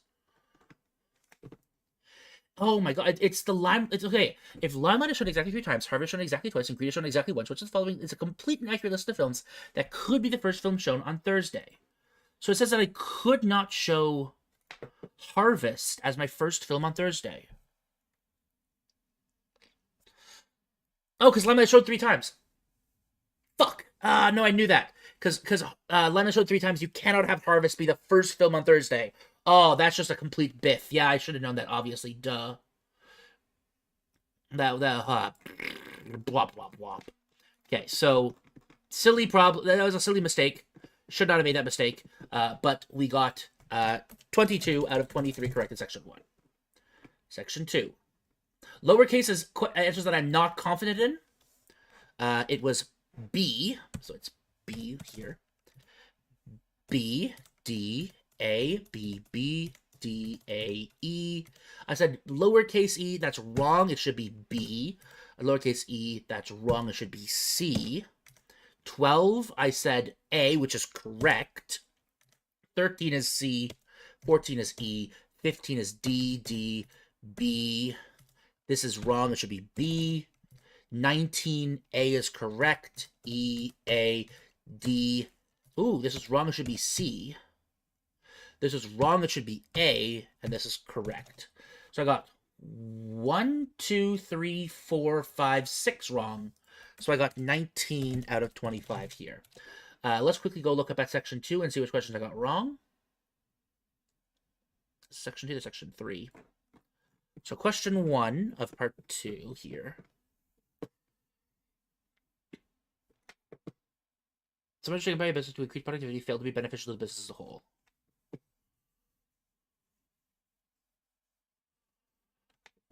Not all efforts to increase productivity are beneficial to the business as a whole. Yes, yeah, that's I should have gotten that. That was just me misreading, I think. That's fair. 10. I said E when it should be B. Yeah, I looked at both of these and they both looked correct to me, and I was not sure. That was one that I was genuinely like coin flipping on because they both look correct to me. The main conclusion is a little bit weird because it starts off by saying double blind technique should be used whenever possible. So is that like the conclusion that it has here, or is it saying that like it's using that to support the? It should be B. That was it should be B. That's fair. 11. It's now coming completed. Electronic meter have corroded the intellectual. Oh yeah, this is the intellectual skills question. I flustered on this one. I was not sure. Possible evidence mentioned in the dismiss that might be criticized, cited by supporters of the House as being criticized. The reference to the complaint of several centuries ago that powerful memory and extemporaneous eloquence were being destroyed plays which one of the following roles in the argument? An illustration of the general hypothesis being advanced that intellectual abilities are inseparable from means by which people communicate.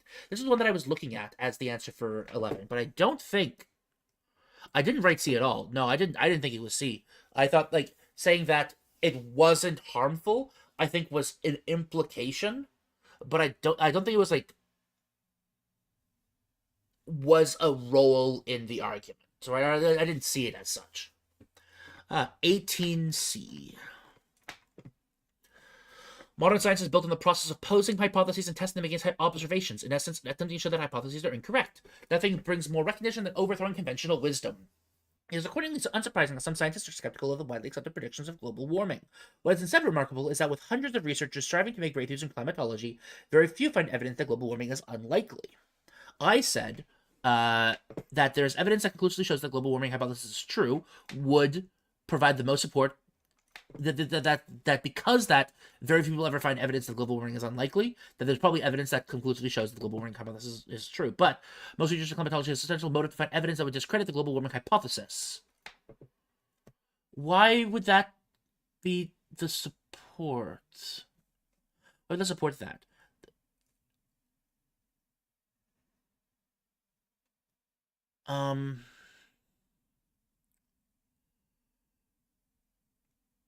I guess that so, but it feels like this here isn't relevant for the B part. And I was really trying to make the entire thing relevant, but really it's just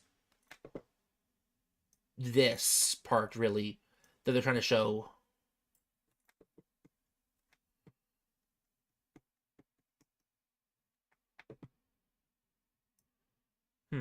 Yeah, I'm not a huge fan of that question particularly. 23. An action is morally right if it would be reasonably expected to increase the aggregate well-being of the people affected by it. Oh, it's this fucking question.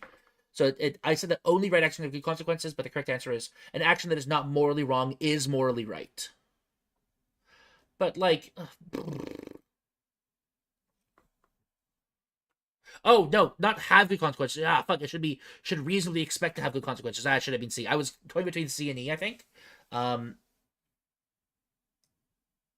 No. This is another one I would have said. No action is both right and wrong is another one I was looking at. But I guess morally wrong. But like, okay, these are the same thing. B and C are saying the same thing. I don't like that. No action is both right and wrong. Oh, but it could be that an action is neither right and wrong. That's why C is a tighter definition than B. Understood. That makes sense. 24. A car and features getting consumer input. Yeah, I was rushing at this point towards the end of the quiz, and I wasn't feeling super confident about 24. That's fair. That's reasonable. In hindsight, like A is obvious. I should have looked at A, but giving it this is a question like if I gave it like more time to like stew, I probably would have gotten the right answer. But I did not have the I did not do it quickly enough. Section 3. Okay. Here we go. So, C-A-E-E. C-A-E-E. C-B-B. E-D-E-E-D.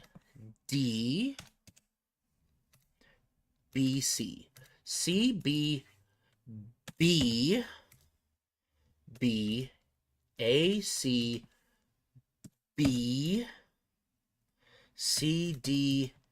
E-A. So I got 1, 2, 3, 4, 5 wrong. So I got 20 out of 25.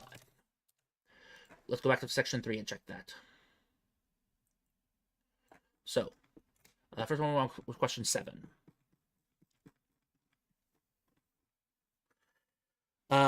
This is the mediation. What? That was wrong? What life moderation requires of a person. How often a person ought to deviate from the middle course of life.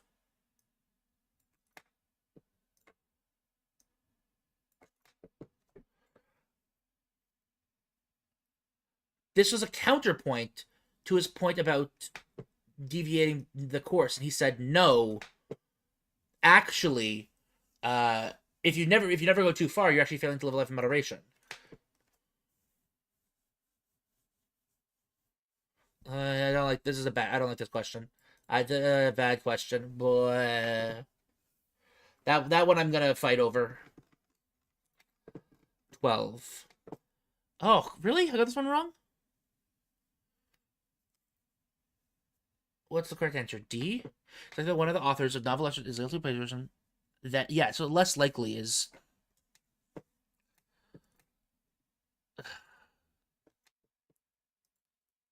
Oh, suspicions are unwarranted versus that... It's the wording is about, like, is the wording of the answers is harder than understanding what the correct answer is, right? Like, I think the problem that I had here was that, like, suspicions are unwarranted. I read that as it's that the answer is like that the suspicions are wrong, that the plagiarism accusation is wrong, but that's not correct. Is that the suspicions being unwarranted? They are warranted. They just aren't valid. They're not. That's a bleh, bleh. Don't love that one. 17.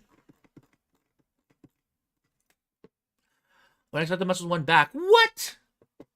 Exercise the muscles on the opposite side of the spine unequally tends to lead to unbalanced muscle development. Further, one exercise the muscles up. Provided that one exercise the muscles on the opposite side of the spine equally, will have a generally healthy back. Wait, did I not say B? I said B, right? I wrote C, but I think I absolutely we'll have to go back in the tapes. I think that I just misclicked there because I pointed out that for one exercise the muscles on opposite sides of the back equally, one will have a generally healthy back. I think I didn't like that one. We'll revisit that one in the VOD later, but I'm not sure about that one. I think that I actually meant to write B and I just wrote in C by accident because I'm not paying attention to this list here. 21.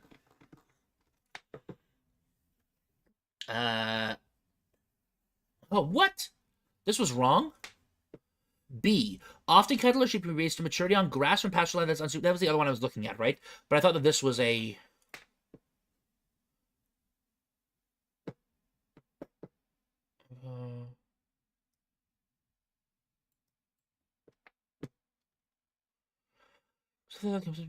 unacceptable. Actually, it didn't say grain products. Oh fuck, dude! I misread what the actual like input. Yeah, that was me misunderstanding what the ethicist was specifically stating about the argument. It wasn't, oh, we should be feeding people like fully grains. I solely of grain products is me. That's bad. Yeah, I was looking at B as the alternative answer, and that was bad. Whoopsies. Yeah, I wasn't sure about this answer. Those not composed determine the properties of those that compose it. What's the other one I was looking at? Yeah, I wasn't confident about that one. I don't feel super bad about section 3. That could have been worse. And now section 4. I feel really bad about this specific one, but let's find out. Okay, so E is correct.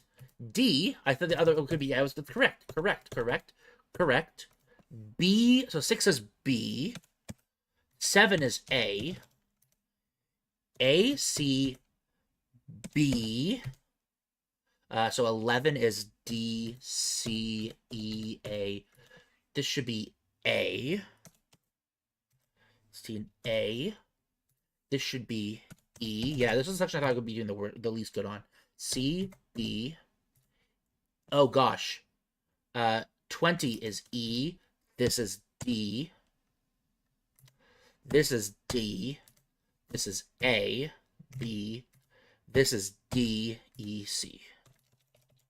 Okay, so 1, 2, 3, 4, 5, 6, 7, 8, 9, 10. I got 10 wrong in this section, so it's 17 out of 27. That's a little brutal.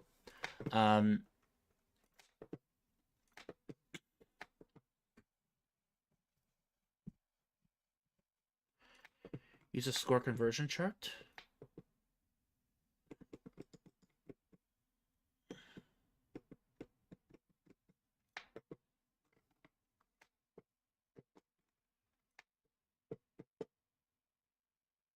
Okay, so I'll revisit in a second, but it's okay. 17.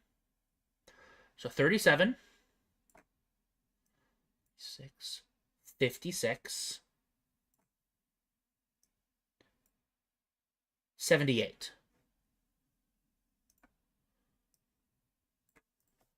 So I got 78 out of... so 27, 25 makes 52. 52, so it's out of 100. So 78, 160.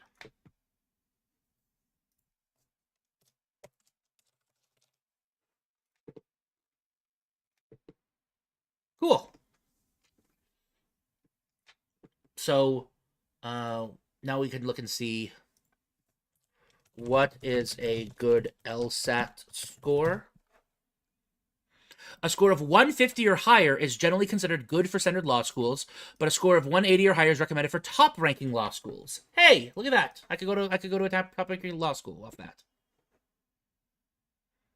And that's off my first try with literally no studying too.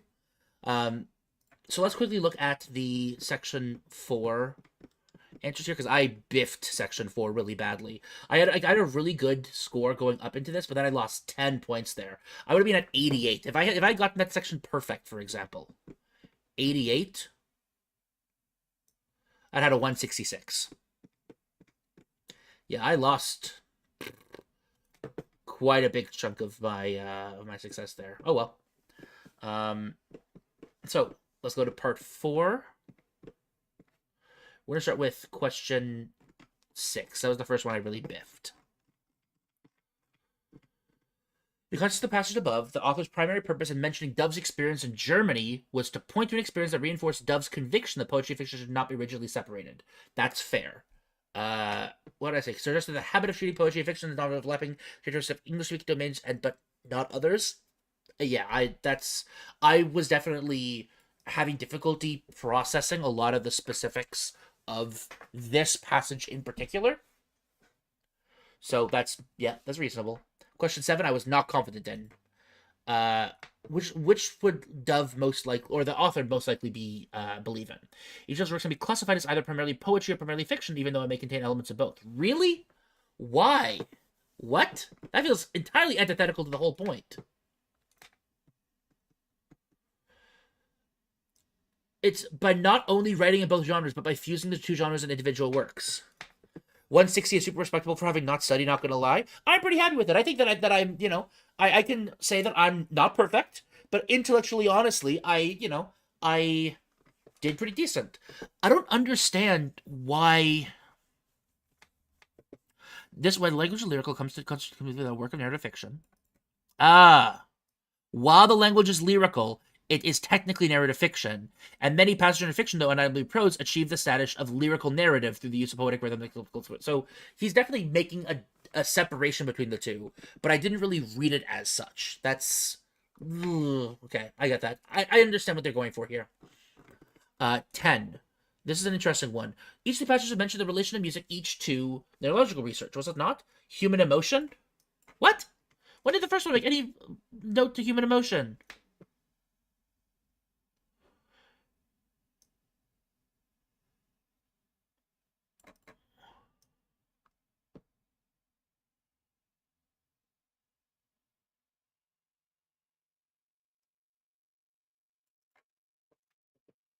Nowhere does in question 10 does in this first thing here. There's no music with related to human emotion. That's I disagree with that question. Flagging question 10. It literally does. The passage A does not at all mention music. Oh shit. Both of them use intonation and rhythm to communicate emotions. But it also talks about neurological research. Like it just mentions it. That's bad question. I think that the wording of this mentions the relation of music to, like given their shared neurological basis. Cool. We're not talking about neurological research. And here,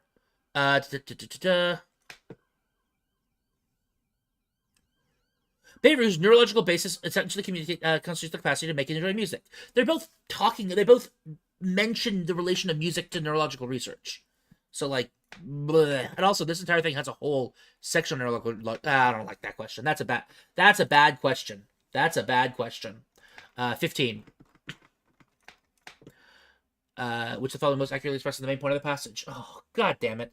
People are concerned about the access others may have to the web documents. They can easily prevent such access without inhibiting the rights of others to exchange identities freely. Distribution of the web page is controlled by the author of that page rather than the person who creates the link to the page. Creating should not be considered copyright infringement. That's also true. The main point is a little bit weird, though, because the main point wasn't to say, should it become copyright infringement, or should it be considered copyright infringement, is that laws should not be changed to benefit XYZ. And it provided, if you want to be able to protect your shit, you should do it this way. So it's like, the main, they're multiple individual points that are important. I'm not going to beat myself over about that one. 17. Which of the following claims would document placed on a web page with the author be likely to agree? Such documents cannot be protected from other authorized distribution without significantly diminishing the potential of a web to be widely used form of communication. Such documents cannot fully contribute to the web's free access and ideas unless their authors allow them to be freely accessed by those who wish to do so. Didn't he explicitly write a thing that says you can still contribute to the free web's exchange of ideas, but you can like put it behind a wall, like a password or something? I disagree with E. Cool, whatever. Oh, and then I biffed this entire section. Ugh. I fucked up really badly on this, but like this one passage here of the internet shit, I biffed really fucking hard. According to the passage, which one of the following features of outgoing messages left on a telephone answering machine is most relevant to the debate concerning copyright infringement? I was not confident about this one. So much as perfectly be made available to anybody who calls that telephone. Like, now you're making points here saying about, like, you left it available online. But that's not the main point of the fucking... It feels like these are kind of contradictory in that it's arguing between two separate points, but they're both related to each other and saying, actually, in this section he's arguing about this point, in this section he's arguing about this point, but the whole thing is about this point, not about this point that he also makes. It's like, whatever. 21. You have this discussion of telephone machines serves primarily to make a parallel analogy to illustrate the positions taken by each of the two sides of the copyright debate. Yeah. Illustrate the basic principle the author believes should help determine the outcome of the copyright debate. It's the same fucking thing! But, like, fine, I guess it's technically a one-sided thing versus a two-sided implication. Whatever. 22. According to the passage, present copyright laws allow those who establish links on a document on a web page to control its distribution to others. Yes. Allow the author of the document to sue anyone who distributes the document without permission. Was that? No, that's what they said to tighten it. That's not what the current copyright laws are. It specifically says that that's not the case. That unless copyright law is strengthened, intellectual property on the web will not be protected from copyright infringement. That's not saying that the current copyright laws have that.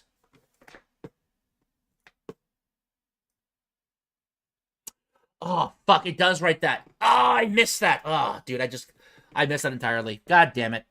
The main point of this passage, analysis of functional puzzles is a useful means of supplementing and in some cases creates the other sorts of, yeah.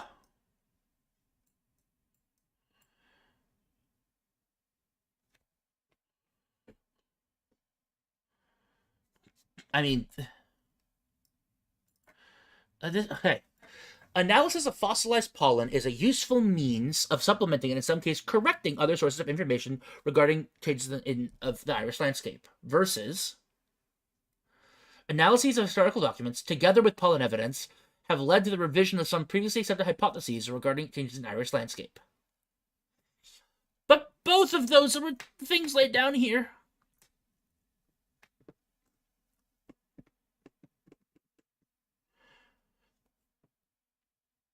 I guess the point is that it's supposed to say analysis is useful. That's the main point. This entire thing is supposed to say, here is why it's good.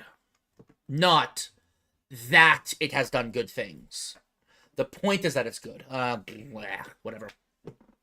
Phrase documentary record. That was one that I took a shot at that I thought I was confident in, but I was like, what? Wait, the past quick interest events at that time.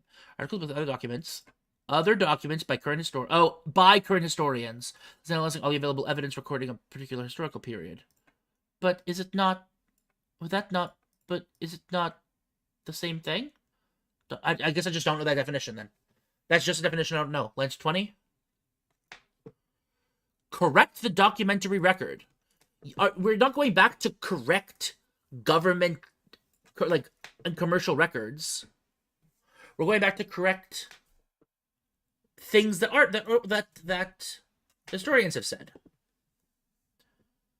Some aspects of linen production down are well documented, but the documentary record tells little about the cultivation of flax, the plant from which... Yeah, that one feels like it's like governmental things, but it could also be article... I don't know about that one. But regardless, 160 score for having never practiced before.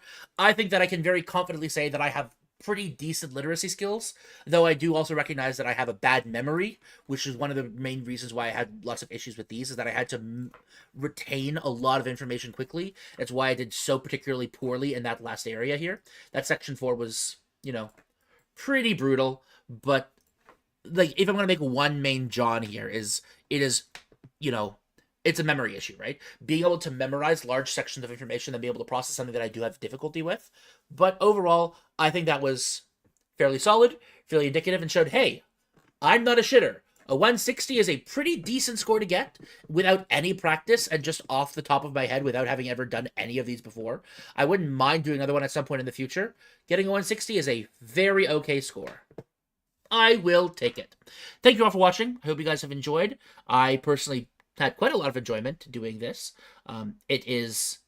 Was definitely a difficult test to take, and it is fairly exhausting to do it long term. So I understand why some people might have problems, might have problems with processing all this information that quickly, because you really don't have a lot of time to process, think about it, and then write down the correct answer, right? Because it requires like so much churning out of processing information, you really are on quite a bit of a clock. And I definitely empathize with the people who have difficulties with information processing and all of that. But I will also say, if you're on the internet and you don't possess any actual like reading comprehension skills, and you're going through Twitter or some shit and saying that, you like pancakes, that means you don't like waffles, like, you have time to process information and think a bit hard about it. Think critically. I think this is just kind of proof that I do possess enough skills, literacy skills, that I can say that I'm, moderately competent at information analysis. Thank you all for watching. I hope you guys have enjoyed, and I will see you all next time. A 160 is a pretty good score.